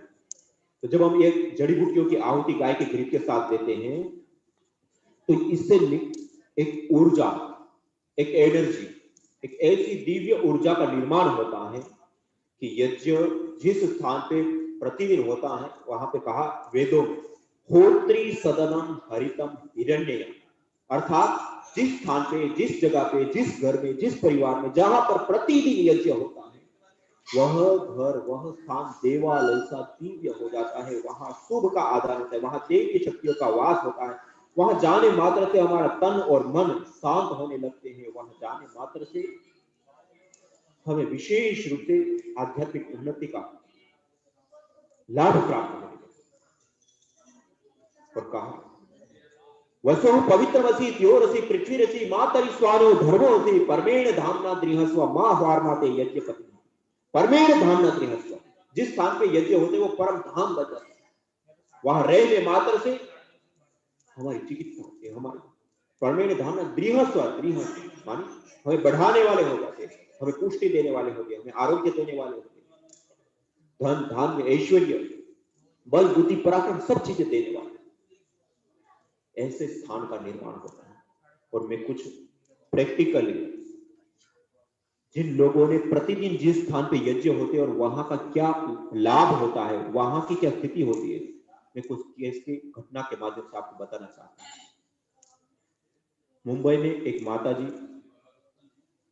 करीब 75 साल की उनकी उम्र थी और उनकी किडनी फेल हो गई। और जब डॉक्टर के पास लेकर के गए, डॉक्टर लोगों ने कहा कि इसका तुरंत ही कम से कम समय में हमें इसका ट्रांसप्लांट, क्योंकि उस समय वो बेहोश अवस्था में आ गई, कि तुरंत हमें किडनी इसका ट्रांसप्लांट करना पड़ेगा और उस ट्रांसप्लांट के लिए 20-25 लाख रुपए लगेंगे। इससे अतिरिक्त कोई आपके परिवार में ऐसे कोई एक ऐसा व्यक्ति चाहिए जो किडनी को डोनेट करे। और उसमें भी जब ये सारी चीजें होगी वो 100% सक्सेस हो, उसकी कोई गारंटी नहीं। वो सामान्य परिवार, गरीब परिवार था, उनके साथ पहले तो 25 लाख रुपए का इंतजाम, यही उनके लिए एक बहुत बड़ी तो थी। सभी भाइयों ने तय किया कि अब हमारे पास इतना सामर्थ्य नहीं, माता जी की उम्र भी बहुत बढ़ गई है, हम अपने घर पे ले जाते हैं। और डॉक्टर तारा सिंह मुंबई में रहते हैं, पिछले 25 सालों से केवल यज्ञ थेरेपी करते, हॉस्पिटल चलाते मुंबई जैसे शहर में। 25 सालों से केवल यज्ञ थेरेपी, उनके हॉस्पिटल में जो भी रोगी जाता है एक दाना भी खाने के लिए दवाई नहीं मिलती, केवल आओ यज्ञ में बैठो और अपनी विशेष सामग्री से आओ। वहां जिस स्थान पे 25 सालों से यज्ञ होता था, वहां पे उस माता जी को रखा, आपको आश्चर्य हो गया, उसका किडनी लेवल हाई लेवल पर बढ़ा हुआ था, केवल 15 दिन में आधा हो गया। धीरे धीरे धीरे वो माता जी होश में आ गई। और ऐसे करते करते करते बिल्कुल नॉर्मल अवस्था, ना कोई दवाई, ना कोई ट्रीटमेंट, ना कुछ। 75 साल के बाद आज 8 साल बीत गए हैं, आज भी वो माता जी जीवित है और आज भी प्रतिदिन घर में यज्ञ करके वहीं पे वो सोते। अब इसका दूसरी एक घटना में बताता हूं। बेंगलोर में एक बहन वनीता जी, उनको खाते समय कुछ गले में झटका सा आया, उनकी अचानक से आवाज, खाना पीना सब बंद हो गया। फिर उन्होंने तुरंत डॉक्टर लोगों के पास गए, एडमिट किए, कई सारी MRI CT स्कैन से लेकर के जो जो रिपोर्टें होती वो करी, सारे रिपोर्ट नॉर्मल आए। एक डॉक्टर के बाद फिर दूसरे डॉक्टर के पास गए, उन्होंने अपनी रीत से सारे टेस्ट करवाए, फिर भी कुछ ना आए, उनको भी कुछ समझ नहीं। ऐसे बेंगलुरु में बड़े बड़े 6 डॉक्टर और हॉस्पिटलों को बदले, फिर भी कोई रोग डिटेक्ट नहीं हुआ। और उल्टा जो डॉक्टर लोगों ने अंधे में दवाइयां दी, वो दवाइयों का और उल्टा उनके ऊपर इफेक्ट हुआ और उनको ज्यादा प्रॉब्लम हो गई। उसके बाद उनके भाई बेंगलोर में रहते हैं, उन्होंने कहा कि बहना वहां कुछ नहीं हो रहा है, तुम हमारे घर पे आ जाओ, हम कुछ यहाँ पे बेंगलोर में कुछ डॉक्टर लोगों को दिखा के कुछ करते हैं। वो यहाँ से उनको मुंबई लेकर के गए। बेंगलोर से मुंबई जाने के बाद फिर उनके भाई अलग अलग हॉस्पिटल पे ले गए, वहां पे फिर 6 हॉस्पिटलों में ले, फिर से वापस MRI CT स्कैन जो भी डॉक्टर लोगों ने कहा किया। उसके बावजूद भी उस बहन को सारी रिपोर्ट नॉर्मल, लेकिन समस्या वैसी ना वो खा पा रही है, ना पी पा रही है, ना बोल पा रही है। पूरा परिवार सब लोग चिंतित, क्या करें, ना डॉक्टरों को कुछ समझ में आ रहा है, ना रिपोर्ट में कुछ आ रहा है, जो अंधे में दवाई दी जा रही है उससे कुछ इफेक्ट भी नहीं हो रहा। और उस समय उनको उनके भाई के घर पे पिछले 10 सालों से प्रतिदिन सुबह और सायंकाल देव यज्ञ होता है। उनको कहा आप वहीं पे बैठिए, प्रतिदिन गायत्री मंत्र से विशेष थोड़ा यज्ञ कीजिए और वहीं बैठ करके अनुलोम विलोम भस्त्रिका आदि जो जितना कर सकते वो करिए, और हो सके तो ओम का उच्चारण करने का प्रयास कीजिए। बोल तो पा नहीं, प्रयास करने के लिए कहा। और आप लोगों को आश्चर्य होगा, ये घटना इतना दिन बीतने में 6 हॉस्पिटल वहां, 6 हॉस्पिटल यहाँ, सब कुछ करने के बाद भी कुछ नहीं आ रहा था। एक घटना में 1 महीना 12 दिन बीत गया और उस माता जी का वजन 10 से 12 किलो कम हो गया, बिल्कुल सी मतलब कमजोर सी होने लगी, बिल्कुल वैसे भी चिंता से युक्त, खाना पीना नहीं हो पा रहा है उससे, और उस अवस्था में उनको यज्ञ जिस स्थान पे रहता है वहां रखा और वहीं पे ये सारी चीजें करने के लिए कहा। केवल मात्र 3 दिन, कितने? केवल कोई दवाई नहीं, कोई ट्रीटमेंट नहीं, कुछ नहीं, केवल मात्र 3 दिन में उन्होंने उनकी आवाज आ गई, नॉर्मल खाना और पीना उनका, केवल 3। और ऐसे एक दो में कई सारे, जैसे मैंने बहन दिव्या जी का चमत्कार बताया, इसका भी ऐसे। और ऐसे अभी हमारा एक भुज में भाई आनंद जी,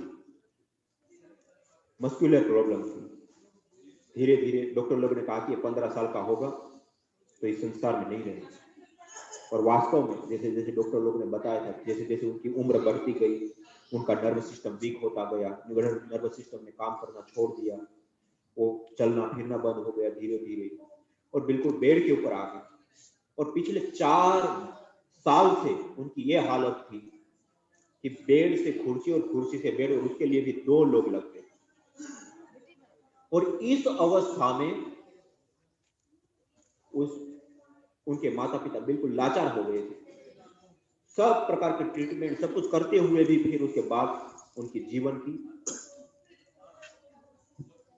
लीला खत्म हो गई। और उस दौरान उनको यज्ञ चिकित्सा अपनाने के लिए केवल उनके कमरे में यज्ञ करना, हवन करना शुरू कर दिया। आपको आश्चर्य होगा, जो 4 साल से बेड के ऊपर था, केवल मात्र 1.5 महीना उनके कमरे में यज्ञ करने पर वो बेटा चलने फिरने और ग्राउंड में खेलने लगे। केवल 4 साल का के केवल 1.5 महीने। और उसमें उनको इतनी ऊर्जा एनर्जी आई कि उनकी माताजी ने फिर सुबह शाम दोनों समय 1-1 घंटा यज्ञ करना शुरू किया। और इतना उनको लाभ होने लगा, पिछले 25 तारीख को वो 4 साल से बेड से नहीं उतरा था, 25 तारीख को यहाँ पे योगग्राम में महाराज जी से आशीर्वाद।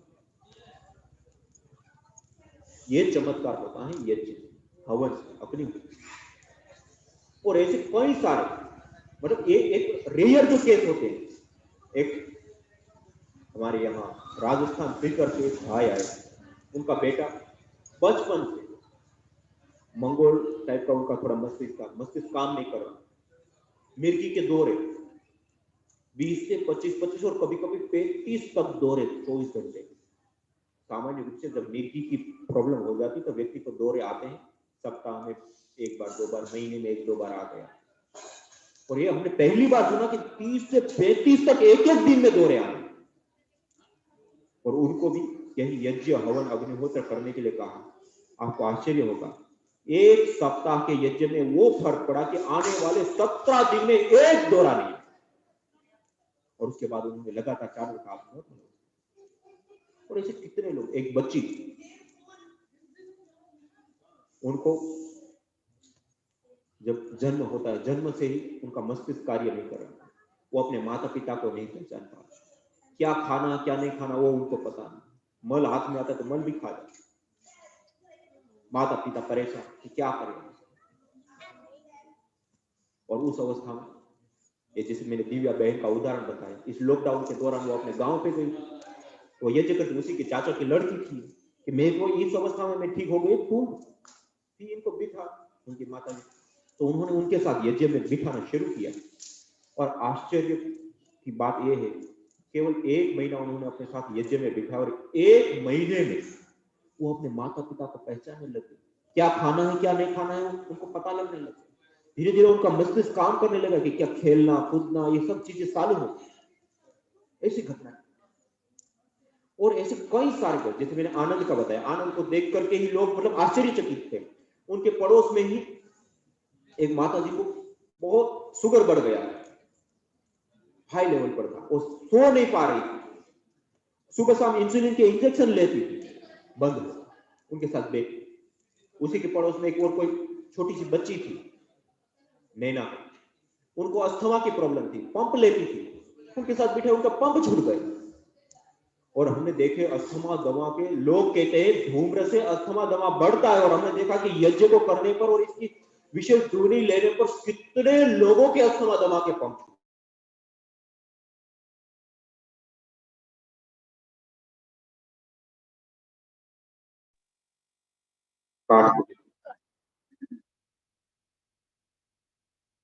काट दिया। मेरी आवाज आ रही है? जी स्वामी जी। आपका आवाज आ रहे हैं? ओम आ रही बोल रही।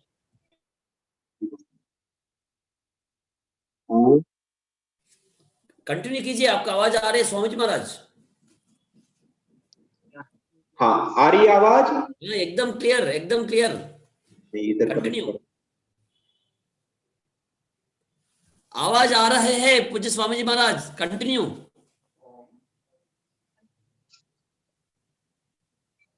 ओम, आपका आवाज क्लियर है पूज्य स्वामी जी महाराज।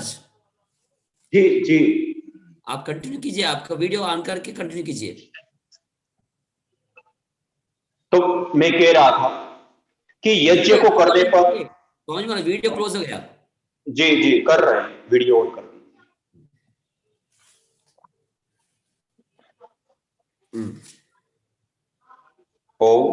हाँ कंटिन्यू प्लीज, कंटिन्यू स्वामी हाँ महाराज। हाँ, मैं कह रहा था कि यज्ञ को करने पर, हवन को करने पर हमने ऐसे ऐसे केस देखे जो डॉक्टर लोग ने बिल्कुल जवाब दिया। लोग कहते हैं कि एलोपैथिक दवाई पद्धति बहुत आगे बढ़ चुकी है, पर हमने ये देखा कि जहां एलोपैथिक ट्रीटमेंट, एलोपैथिक सिस्टम ने जहां जिस व्यक्ति को जवाब दे दिया, वो लोग भी यज्ञ चिकित्सा से ठीक हो।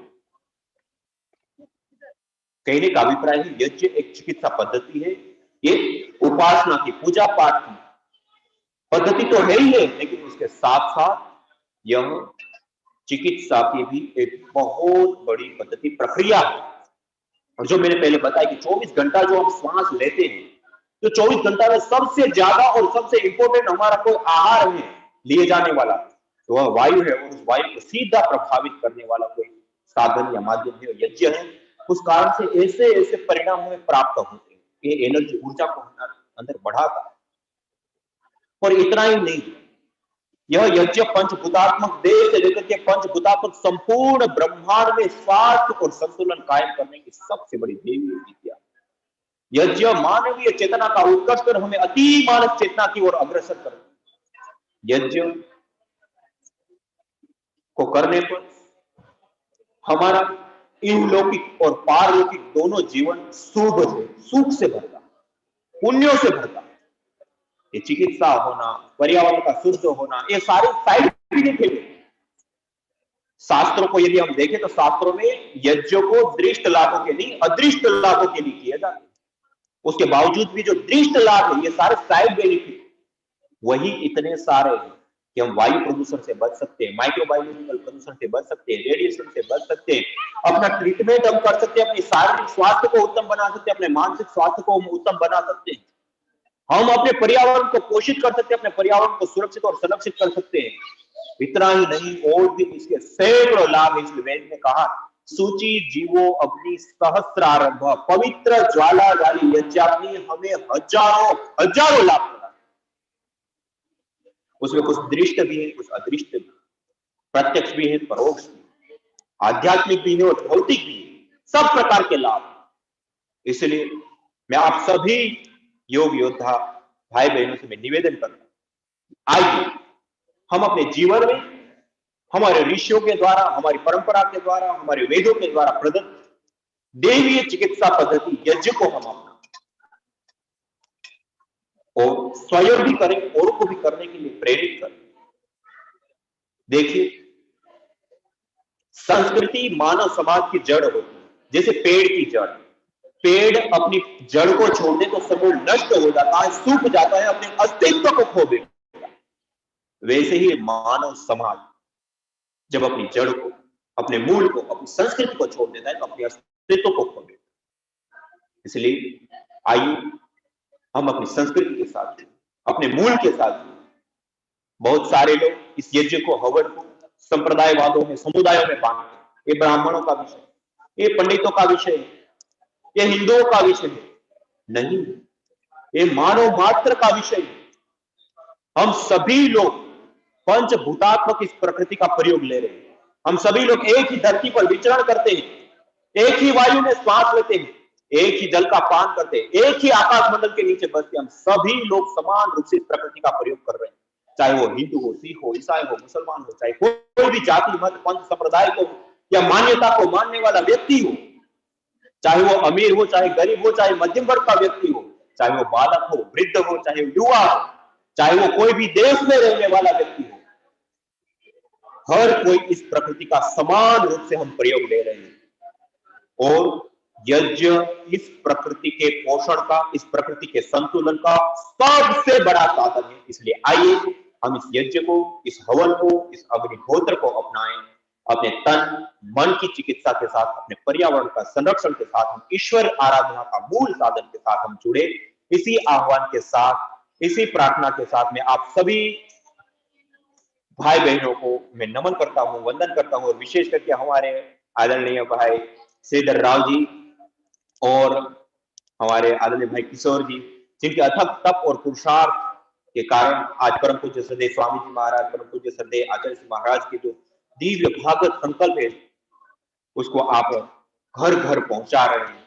इसके लिए मैं कृतज्ञता पूर्वक आपको धन्यवाद और प्रणाम ज्ञापित करते हुए और सभी योग योद्धा जो हमारे साथ जुड़े उन सबको नमन वंदन करते हुए मैं अपनी वाणी को विराम देता हूं। ओम शांति शांति शांति। बहुत बहुत धन्यवाद पूज्य स्वामी जी महाराज, इतना अच्छी तरह से आप हमें समझाया है। सच्ची यज्ञ की इतनी जरूरी है, हम आम व्यक्ति तक ले जाना चाहिए। मैं एक दो मिनट मैं तेलुगु में इसको बोलने की कोशिश करता हूँ, क्योंकि कई लोग जुड़े हैं जिसको थोड़ा भी समझ में नहीं आते, तो आप अनुमति दिया तो 2 मिनट के लिए मैं तेलुगु में। हाँ हाँ अवश्य अवश्य। సో పరమ పూజ స్వామి రామదేవ్ బాబా గారి శిష్యులు పూజ యజ్ఞదేవ్జీ గారు హరిద్వార్ నుంచి ఏదైతే కుంభమేళలో భాగంగా అక్కడ ఏదైతే నిత్య యజ్ఞం జరుగుతుందో ఆ యజ్ఞంలో పాల్గొంటూనే మనకు చక్కని అవకాశం ఇచ్చారండి. అంత బిజీ షెడ్యూల్ లోకి కూడా మనకు వచ్చి మనకు తెలియజేస్తున్నారు. మనం రోజు సాయంత్రం ఆరోగ్యం కోసం ఏదైతే మనము అభ్యాసం చేస్తున్నామో ఆయుర్వేద అభ్యానంలో భాగంగా మనందరికీ ఒక చిన్న మాట చెప్పడానికి కోసం పూజ స్వామీజీ ఈ రోజు వచ్చారు. సో కేవలం యోగా ఆయుర్వేదమే కాకుండా యజ్ఞం ద్వారా ఆరోగ్యాన్ని సాధించవచ్చు, యజ్ఞంని ఒక చికిత్సా విధానంగా మనం తీసుకోవచ్చు అని చెప్పేసి పూజ్య స్వామి యజ్ఞదేవ్జీ గారు చాలా చక్కగా మనకి తెలియజేసే ప్రయత్నం చేశారండి. సో యజ్ఞ థెరపీ ప్రాధాన్యతల గురించి చెప్తూ నిరంతరం ఎవరైతే పూజ్య స్వామీజీ అయితే పురుషార్థం ఉందో, పూజ్య బాలకృష్ణ మహారాజ్ యొక్క ప్రయత్నం ఉందో దాని ఫలితం మనం అందరం కలుస్తున్నాము అని చెప్పి మన అందరినీ గుర్తు చేస్తూ స్టార్ట్ చేస్తారండి. కమింగ్ 21 ఫిబ్రవరి నుంచి 28 ఫిబ్రవరి వరకు మనము ఒక అద్భుతమైన యజ్ఞ థెరపీ కార్యక్రమం చేద్దాం. మన తెలంగాణ కూడా ఈ అద్భుతమైన కార్యక్రమంలో వెనుకకు లేదు, ముందుంది అని మనం చూపించేది ఉంది. దానికోసం పూజ్య స్వామీజీ మనకి మంచి అవకాశం ఇస్తున్నారు. సో ముఖ్యమైన కొంతమందితోటే ఈ చేద్దాం, కొంతమంది మీన్స్ మనం 100 ఫ్యామిలీలతోటి మనం చేద్దాం. వాళ్ళలో అన్ని జిల్లాల నుంచి తీసుకుందాం, అన్ని జిల్లాల్లోకించి ఇందులో వచ్చి ఈ యజ్ఞం ఎలా చేయాలి, ఏ వనస్పతిని ఉపయోగించాలి, ఏ రోగాలకి ఎలా ఉపయోగించాలనే అంశం పైన మనం మాట్లాడదాం. సో యజ్ఞం మరియు చికిత్స ఏదైతే ఉందో ఇందులో చాలా ముఖ్యమైన అంశాలు ఉంది. ఆరోగ్యానికి ఆరోగ్యము, పర్యావరణ శుద్ధి ఉంది, చాలా అంశాలు ఉన్నాయండి. వనస్పతితో వివిధ విశేషమైన వనస్పతులతో ఎప్పుడైతే మనం యజ్ఞం చేస్తామో మన చుట్టూ అద్భుతమైన పరిస్థితులు క్రియేట్ అవుతాయండి. ముఖ్యంగా మనకు తెలుసు ఏదైనా కానీ అది మొత్తం కథమైపోదండి, రూపాంతరం అవుతుంది. యజ్ఞంలో వేసిన తర్వాత ముఖ్యంగా ఎయిర్ రూపంలో, పార్టికల్స్ రూపంలో మరియు ఊర్జా రూపంలో అంతటా మారిపోతుంటుందండి. సో మనం చూస్తే ఎయిర్ రూపంలో చూస్తే మనము ఎయిర్ రూపంలో మొత్తం వాయుమండలం అంతా వ్యాపించి వాయుమండలాన్ని ఏదైతే దూషితమైపోయినటువంటి వాటిని శుద్ధి చేసి మనకు కావలసినంతటువంటి దాన్ని మారుస్తుంది. ఇందులో కూడా చాలా ముఖ్యమైన లాభాలు చెప్పాడు. మనకు తెలుసు ఫోటోసింథసిస్ గురించి. ఫోటోసింథసిస్ విధానం లోపల ఎలా చెట్లు ఏం చేస్తుందండి, సూర్యుని యొక్క కిరణాలతోటి అది ముఖ్యంగా కార్బన్ తీసుకొని కార్బన్ తగ్గించేసి ఆక్సిజన్ ని వాయుమండలంలో నింపుతుంది. అలాగే యజ్ఞం చేయడం ద్వారా ముఖ్యంగా ఫోటోకెమికల్ ప్రాసెస్ అవుతుందండి. ఫోటోకెమికల్ ప్రాసెస్ ద్వారా మొత్తం వాయుమండలం లోపల ఏదైతే ఉన్నటువంటి దూషితం చేసినటువంటి కణాలన్నీ కూడా కథమైపోయి శుద్ధి అయి మనకు అద్భుతమైనటువంటి ఆక్సిజన్ తో నిండిపోతుందండి. సో ఇది అద్భుతమైన ప్రక్రియ అని పూజ స్వామీజీ చాలా బాగా చెప్పారు. దానికి చాలా ఎగ్జాంపుల్స్ ఇచ్చారు. నిజానికి 100 మీటర్ల పర్యంతం వారం రోజుల వరకు ఎలాంటి హాని కలగనటి చక్కని వాతావరణం తయారవుతుందని చెప్పారండి. సో మనకు తెలుసు ఈరోజు ఈ విషవాయువులతోటి నియర్ 70 లక్షల మంది అనారోగ్యం గురైపోయి చనిపోయే వాళ్ళు మనకు హిస్టరీలో మన చర్చలో కనిపిస్తున్నారండి. సో ఇంకా పూజ స్వామి చెప్తున్నారు మనకి దీంతో పాటు మైక్రోబయాలజికల్ ఏదైతే సమస్య ఉందో, మైక్రోబయాలజికల్ అంటే సూక్ష్మ క్రిములు. ఈరోజు మనం కరోనా కూడా అట్లాంటిదే, సూక్ష్మ క్రిములతోటి సఫర్ అవుతున్నాం. మన కంటికి కనిపించని క్రిమి కీటకాలతో ఏదైతే ప్రాబ్లం అవుతుందో మన పతంజలి రీసెర్చ్ ఇన్స్టిట్యూషన్ అయితే రీసెర్చ్ చేసి సంధాయిస్తుంది. మన ఇంట్లో వాడుకునేటువంటి దాల్చిని కావచ్చు, ఇతరత్ర ఏదైతే వనస్పతులు మన ఇంట్లో వంట రూమ్లో వాడతామో అలాంటి వనస్పతుల్ని మనం యజ్ఞంలో వేసి చేయడం ద్వారా మీరు నమ్మరు, కంటికి కనిపించిన సూక్ష్మ క్రిములన్నీ కూడా ఖతమైపోయి చక్కని ఆరోగ్యకారకమైనటువంటి పరిస్థితులు సృష్టిస్తారని చెప్పి చాలా బాగా సంధాయించారండి. ఇక్కడ ఎన్నో ఎగ్జాంపుల్స్ ఇచ్చాడు పూజ్య స్వామీజీ. ఐ థింక్ నో నీడ్ అంతగా మాట్లాడుకోవడం. ఒకటి ఏంటంటే మనం తినే ఆహారం ఎన్ని రకాలు తీసుకుంటాం, ఘన పదార్థం తీసుకుంటాం, ద్రవ పదార్థం తీసుకుంటాం, వాయు పదార్థం తీసుకుంటాం. ఘన పదార్థం అంటే అన్నము ఇవన్నీ కూడా ఎంత తీసుకుంటామండి, రోజుకు 2 సార్లు లేదా 3 సార్లు తీసుకుంటాం. అదే ద్రవ పదార్థం అంటే నీళ్లు, జ్యూసెస్ ఇవి కూడా తక్కువ తీసుకుంటాం. అదే వాయువు ఏదైతే ఉందో 24 hours తీసుకుంటాం. ఒక్క క్షణం మనం గాలి తీసుకోకపోయినా కానీ కథమైపోతాం. రాత్రి పడుకున్నా కానీ మనం శ్వాస తీసుకుంటాం. సో అట్లాంటప్పుడు వాయువు కూడా ఒక ఆహారం. ఈ వాయువుని ఒకవేళ వనస్పతితో కూడినటువంటి విశుద్ధమైనటువంటి వాతావరణం మనం సృష్టిస్తే మనం నిజంగా అద్భుతమైన ఆరోగ్యాన్ని పొందగలుగుతామని చెప్పేసి పూజ్య స్వామి చాలా బాగా సంధాయించారండి. సో దానికి ఎన్నో ఉదాహరణలు ఉన్నాయి. ఇక్కడ బ్రెయిన్ ట్యూమర్ తో సఫర్ అవుతున్నటువంటి వాళ్ళకి ఏదైతే డాక్టర్లు అంతా చేతులు ఎత్తేసిరు, అవకాశమే లేదు, హాస్పిటల్ నుంచి తిరిగి వచ్చిరు. అట్లాంటి పరిస్థితుల్లో వాళ్ళు ఎక్కడైతే బెడ్ మీద పడిపోయి ఉందో, పైపులతో ఉన్నారో అట్లాంటి దగ్గర కంటిన్యూ యజ్ఞం చేసిన తర్వాత ఆ యజ్ఞం యొక్క ఏడు తీసుకొని మెల్లగా స్పందించడం స్టార్ట్ చేసింది. తర్వాత పైపులు వెళ్ళిపోయినాయి, తర్వాత మాట్లాడడం వెళ్ళిపోయింది. మొన్న ఆ యోగ గ్రామం కూడా వచ్చింది ఆమె. సో డాక్టర్లు చేతులెత్తేసినటువంటి ఆమె బతికిపోయింది అని చాలా చక్కగా ఉదాహరణ ఇచ్చినాడండి.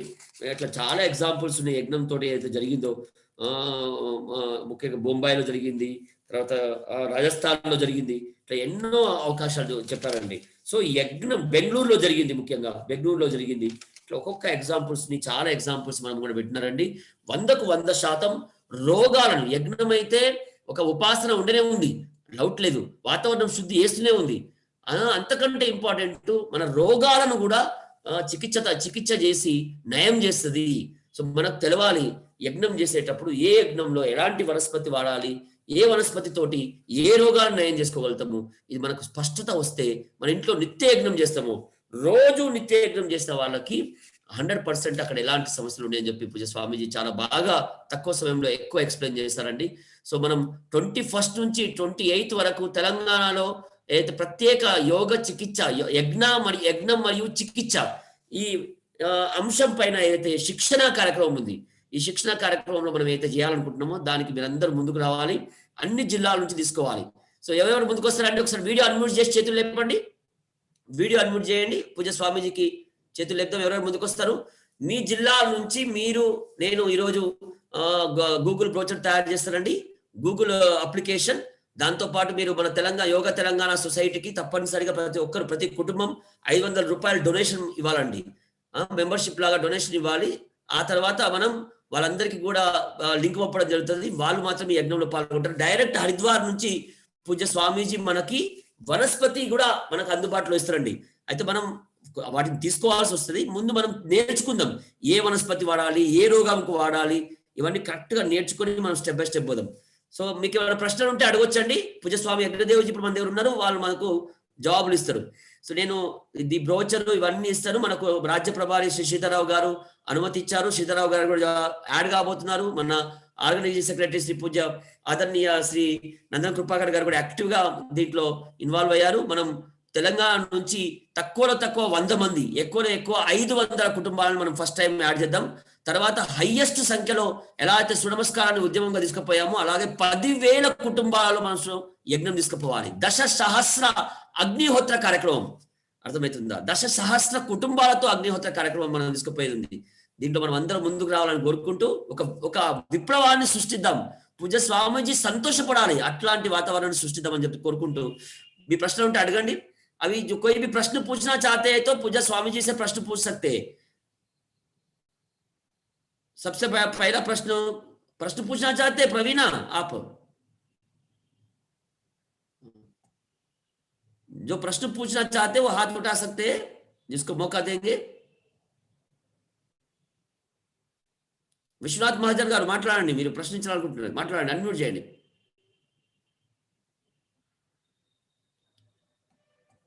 అచ్చా అవకాశం ఇస్తాను, ఒక్క నిమిషం అండి. నేను ఇంకా ఇవ్వలే కదా అవకాశం, మీకు ఇస్తాను, ఒక్క నిమిషం అండి.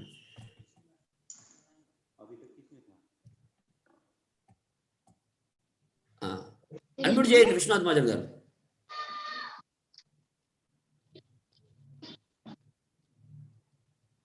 వాయు గట్టిగా మాట్లాడండి, వస్తుంది మీ ఆడియో. ఆడియో వస్తుంది, ఇంకా క్లియర్గా వాయిస్ వస్తుంది బయటికి.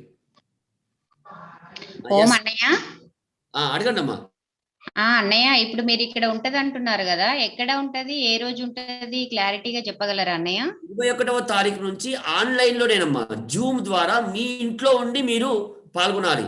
మీకు అన్ని క్లియర్ ఇన్స్ట్రక్షన్స్, బ్రోచరు, ఎలా పెట్టుకోవాలి, ఏం చేసుకోవాలి అవన్నీ ఇవ్వడం జరుగుతుంది.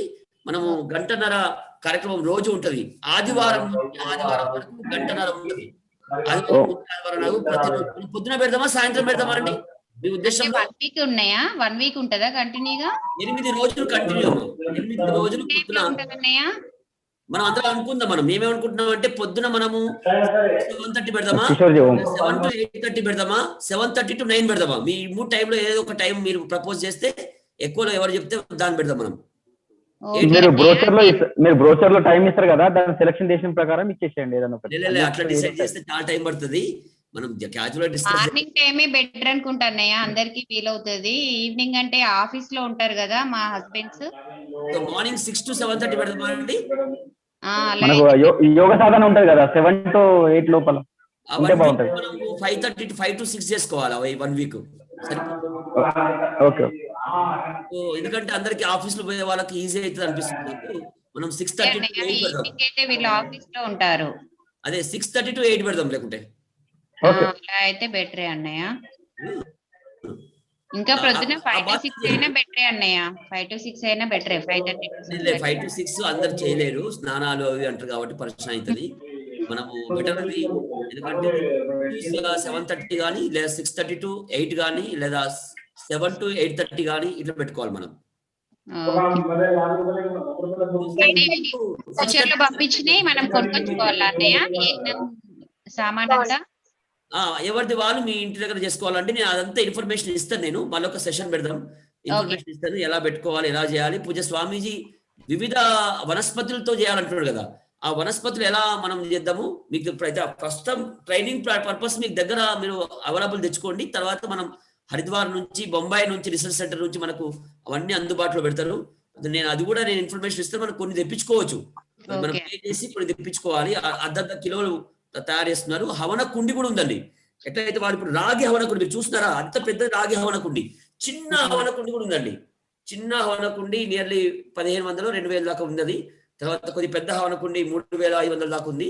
రాగిది వాడాలి. రాగిది ఏంటంటే విశిష్టమైనది. అది ఇనుపది కూడా ఉంది. 250 నుంచి 300 రూపాయలు ఇనుపది కూడా వస్తుంది.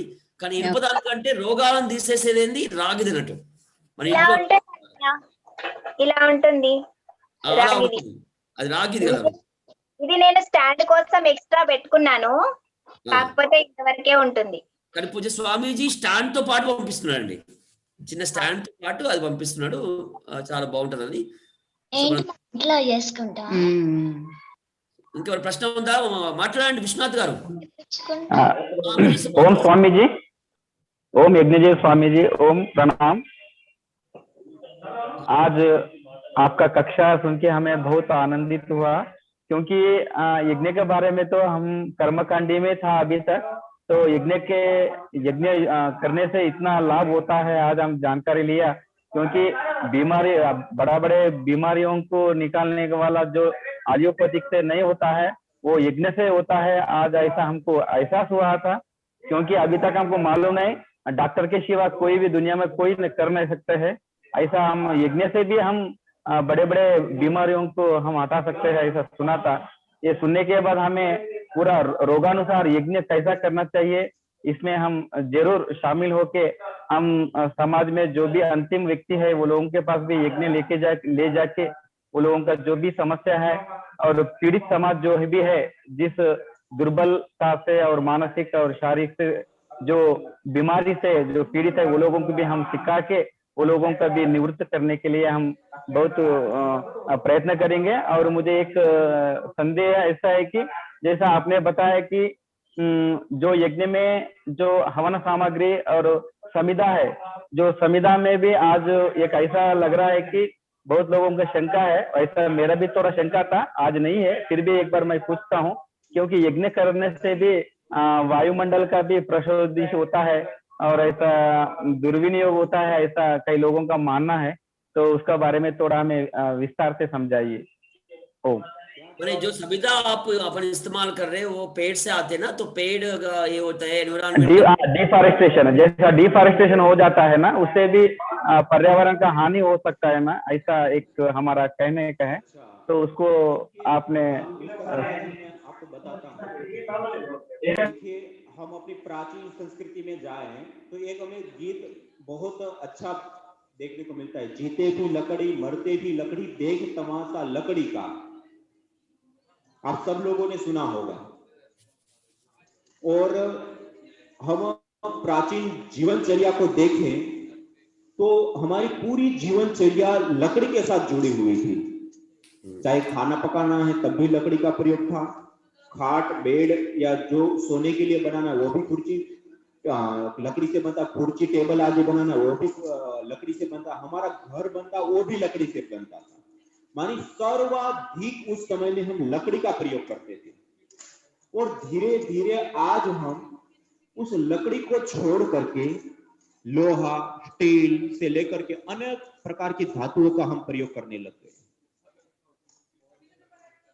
और विज्ञान की बात ये सुनिए कि जब हम उस चीज का प्रयोग करते हैं तो होता क्या है, हम कंस्ट्रक्शन में 1 टन यदि स्टील का प्रयोग करते हैं तो उससे 450 किलो कार्बन को हम रिलीज करके वायुमंडल के अंदर छोड़ देते हैं, अर्थात वायुमंडल को हम प्रदूषित कर रहे हैं। और यदि उसी जगह पर हम 1 टन लकड़ी का प्रयोग कर ले, सामान्य रूप से मैं आपको एक उदाहरण के लिए 1 घन मीटर लकड़ी का हम यदि प्रयोग करते हैं तो 1 घन मीटर लकड़ी के उत्पादन के लिए वायुमंडल के अंदर मौजूद जो कार्बन की उपस्थिति है उसको वो कई गुना एब्जॉर्ब कर लेता है। 1 घन मीटर लकड़ी को हम यदि प्रयोग करते हैं तो कई टन वायु शुद्ध हो जाती है, कई घन मीटर वायु शुद्ध हो जाती है, हजारों घन मीटर। लकड़ी काटना यह प्रकृति की हानि नहीं है, प्रकृति की हानि है हम पेड़ नहीं लगा रहे। दूसरा, यदि हम आज वर्तमान में यदि पेड़ को एग्रो प्रोडक्ट के रूप में हम देखें तो पेड़ काटना कोई समस्या नहीं, अपितु वर्तमान वायु प्रदूषण की जितनी बड़ी समस्या है उसका समाधान। आप लकड़ी का प्रयोग कंस्ट्रक्शन में करिए सर्वाधिक, तो उससे क्या होगा, लकड़ी की खपत होगी, खपत होगी तो क्या होगा, उसकी डिमांड होगी, उसकी डिमांड होगी तो क्या होगा, उसका कीमत बढ़ेगी, उसकी कीमत बढ़ेगी तो किसान क्या करेगा, उसका उत्पादन करेगा। आज चावल है, दाल है, जो अन्य चीजें बहुत सारी हैं जिसका वो उत्पादन करता है, ऐसे ही वो लकड़ी का उत्पादन करेगा। वो अपने मेड़ पर, अपने खेत में वो पेड़ों को उगाएगा और लकड़ी का उत्पादन करके हमें देगा। मैं एक उदाहरण से समझाना चाहता हूं। आज से 20 साल पहले ऑस्ट्रेलिया की एक कंपनी आई थी भारत में पॉपुलर नाम का पेड़ लेकर के, और आज उस समय उन्होंने भारत में कोई सरकार ने हानि की थी, एक हरियाणा सरकार के साथ उनका करार हुआ और उसके बाद ये समझौता हुआ कि हम पेड़ बुआएंगे भी और उसको कटवाएंगे भी, आप हमारे इस पेड़ को एग्रो प्रोडक्ट के रूप में दे। उस समय उस पेड़ को एग्रो प्रोडक्ट के रूप में दिया गया और उस समय वो कार्य चालू हुआ। आपको आश्चर्य होगा, उस एक कंपनी से आज पूरे भारतवर्ष में हजारों कंपनियां चल रही हैं और हरियाणा से लेकर उत्तर प्रदेश से लेकर के आज उत्तराखंड पर्यंत सब जगह पे वो पॉपुलर की खेती हर किसान की बेड़ के ऊपर देखने को मिलती है। और उस समय में पर एकड़ उस राज्य में जितने पेड़ थे उसकी अपेक्षा मल्टीपल कई गुना पेड़ बढ़ गए। उस समय में गुजरात लकड़ी के उत्पादन में पहले स्थान पे था, आज हरियाणा लकड़ी के उत्पादन में पहले स्थान पे। लकड़ी कटिंग होने के बाद उसका जो बेचा होता है उसके टैक्स के नाम पे हजारों करोड़ रुपए हरियाणा सरकार को भी लाभ हुआ है, किसानों को भी लाभ हुआ है मजदूरों को रोजगार भी मिला है और उससे प्लाईवुड आदि सारी चीजें बनी, कुर्सी आदि उससे बनी। तो उसके कारण से जो धातुओं का प्रयोग था वो धातुओं का प्रयोग कम हुआ, उसका प्रयोग रुका, और उसके प्रयोग रुकने के कारण जो 1 टन स्टील का प्रयोग फर्नीचर आदि घर प्रयोग में जो लाया जाता था, उसके कारण जो कई टन कार्बन रिलीज होकर के हम वायु को प्रदूषित करता था, वो पहले से ही रुक गया। और दूसरा, उस लकड़ी का प्रयोग करने के कारण उस लकड़ी के उत्पादन, 1 घन मीटर लकड़ी का उत्पादन करने के लिए हजारों टन वायु शुद्ध हो जाती है। ये है हमारी संस्कृति, जीते भी लकड़ी मरते भी लकड़ी। लकड़ी काटना कोई पाप या कोई अपराध या प्रकृति की हानि नहीं, अभी तो इस रूप में उसको देना यही प्रकृति का समाधान है। और उसके बावजूद भी आज जो हम यज्ञ का प्रचार और यज्ञ चिकित्सा का प्रचार कर रहे हैं, वो प्रचार हम कर रहे हैं। और उसके साथ साथ ये हमने पतंजलि योगपीठ हरिद्वार, यहाँ से हमने गोमय समिधाएं बनाई हैं, आप सब लोग देख पा रहे हैं। हाँ, यह प्योर गाय के गोबर से बनी हुई समिधाएं हैं और उसमें यही जो जड़ी बूटियां हैं उसके चूर्ण को मिला करके यह समिधा तैयार की गई। और इस समिधाओं का प्रयोग करने पर विशेष रूप से रोगों की चिकित्सा भी हो रही है, पर्यावरण की रक्षा भी हो रही है, और भी बहुत सारी चीजें सिद्ध हो रही है। गौशाला स्वनिर्भर बन रही है, लोगों को रोजगार मिल रहा है, और भी कई सारी चीजें हैं। तो यज्ञ को बढ़ावा देने से कोई प्रकृति की हानि नहीं, अपितु इससे लाभ ही लाभ है। जी, बहुत बढ़िया, बहुत बढ़िया। 100% डिमांड बढ़ेंगे ना, फॉरेस्ट भी बढ़ेगा। बहुत अच्छा बोले पूज्य स्वामी महाराज, सही है। लोगों को ये समझ में आना चाहिए। कहा और ये प्रत्यक्ष है, आज पूरे भारत में पहले की स्थितियों को देखते हुए प्रत्यक्ष हरियाणा सरकार को हम देख सकते हैं, उस समय आई हुई कंपनियों को देख सकते हैं, और आज का जो आज भारत में गुजरात में विशेष रूप से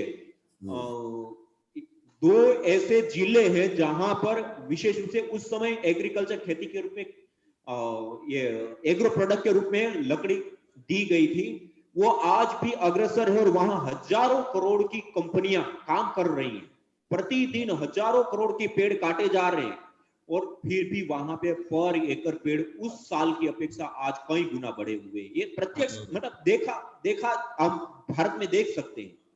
तो महाराज, हमारा जो अनुभव है, हमारा जो आजू बाजू में मंदिर में जो बड़ा बड़ा पेड़ होते हैं, जैसा रावी पेड़ होते हैं, बड़ा पेड़, हिंदी में क्या बोलते हैं रावी को, है ना।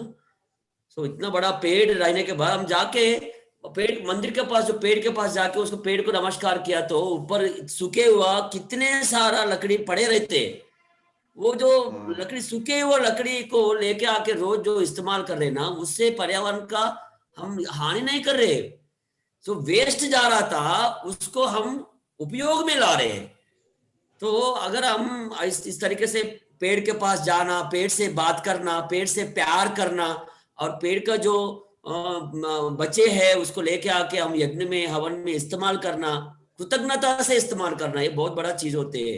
ये समाज आम व्यक्ति को हम पहुंचाना चाहिए। మనం అందరం అట్లా తీసుకుపోగలిగితే అర్థమవుతుంది। మన పక్కకే మందిరం దగ్గర ఉంటుందండి, మనం పోయి నమస్కరించి తెచ్చుకోవాలి, మనకు తెలిసిపోతుంది. సో నాకు తెలిసి సమిధల రూపంలో అయితే చేస్తున్నామో అది 100% పర్యావరణ హాని కాదండి. మనం ఏం నష్టం చేస్తలేము, లాభం చేస్తున్నాం. ఇది మనకు అర్థం కాదు. వర్షాలు బాగుపడతాయి, చెట్లు బాగైతే ఆరోగ్యం మంచిగా ఉంటుంది. సో తులసి సమిధ ఉపయోగించని చెప్తున్నారు, చాలా మంది చెప్తున్నారు చూడండి. సో तुलसी చెట్లు बेचते అప్పుడు। अच्छा पूज्य स्वामी महाराज, हमारा कई लोगों को ये प्रश्न है, आजकल क्या है, कई सारा प्रॉब्लम है, जैसे अस्थमा है, अस्थमा बहुत बड़ा प्रॉब्लम है, या इसको भी सुलझा सकते हैं। बीपी है, इसको भी सुलझा सकते हैं। लो बीपी, हाई बीपी रहते हैं, कई लोगों को लो बीपी, हाई बीपी है। अच्छा, उसके साथ सारे रोगों में लाभ होता है। मैंने अभी ही आपको जो एग्जांपल बताया उसमें मैंने बताया था कि कई सारे लोगों के अस्थमा दवा के पंप छूट गए, कई सारे लोग क्रोनिक अस्थमा जो होता है, यहाँ तक कि लंग फाइब्रोसिस भी ठीक हो जाता है। देखो वही तो ऐसा नहीं है कि इसे माइग्रेन पेन चले जाते हैं क्या? माइग्रेन पेन का बहुत सारा पेशेंट है हमारे पास। माइग्रेन पेन झटके के साथ दूर होते हैं यज्ञ को करने से, बहुत कम समय में सबसे ज्यादा इसमें तुरंत लाभ होता है। अच्छा, डायबिटीज वाला है, हार्ट पेशेंट है, आर्थराइटिस वाला है, कई सारे लोग आर्थराइटिस वाला है, सभी रोगों में लाभ होता है, सभी रोगों में लाभ होता है और आश्चर्यजनक लाभ होते हैं। और कम समय में लाभ होते अच्छा हैं। बहनों और यदि को उसमें भी पहले रोगानुसार यज्ञ करे और रोगानुसार उसमें योगाभ्यास करे बराबर, तो उसमें तो उनके सारे रोग बहुत कम समय में ही दूर हो जाते हैं।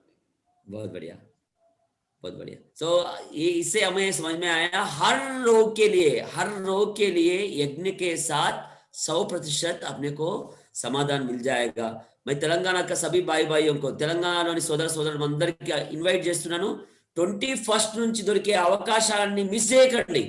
सीधा पूज्य स्वामी जी के साथ हमें जो यज्ञ को सीखना है, यज्ञ चिकित्सा को सीखना है, उसको मिस मत करो। तो तुरंत आप ये जो गूगल एप्लीकेशन भिजाने वाला हूं उसमें आप रजिस्टर करो और हमें आपके डिटेल्स भिजाइए। आपको पूरा विवरण जो कैसा करना चाहिए उसको तेलुगु में प्रिंट करेंगे और तेलुगु में आपको भिजाएंगे और उसके साथ साथ क्या वनस्पति चाहिए उसका हम प्लानिंग करेंगे। हरिद्वार अपना मुंबई से या हरिद्वार से जो संविदा और थोड़ा वनस्पति का जो मंगवाना है, कम से कम सर्वकल्प का जो मंगवाना है उसका भी प्लान करेंगे। सो जिससे हम लोग सबको मिल सकते हैं। तो तुरंत हम लोग ये सप्ताह में कमिंग संडे तक सभी का एप्लीकेशन हम ऑनलाइन में रजिस्टर करना चाहिए। इसके लिए हम आगे बढ़ेंगे। Any time we can do yagya बोल के पूछ रहे जी, यज्ञ घर पे कोई भी समय पे कर सकते हैं क्या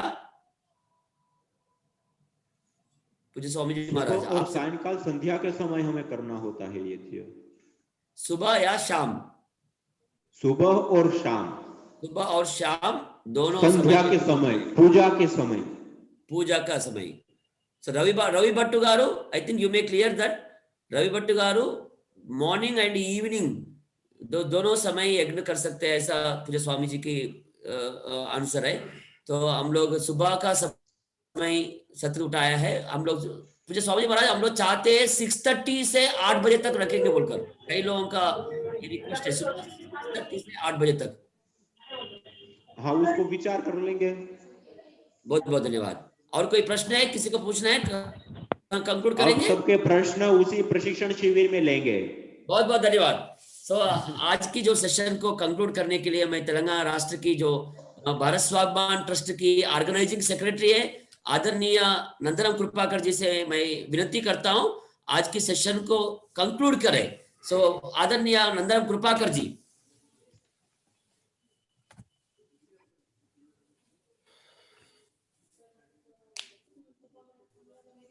तेलंगाना राज्य के ओर से मैं पूज्य स्वामी यज्ञदेव जी को हृदय से धन्यवाद देता हूं।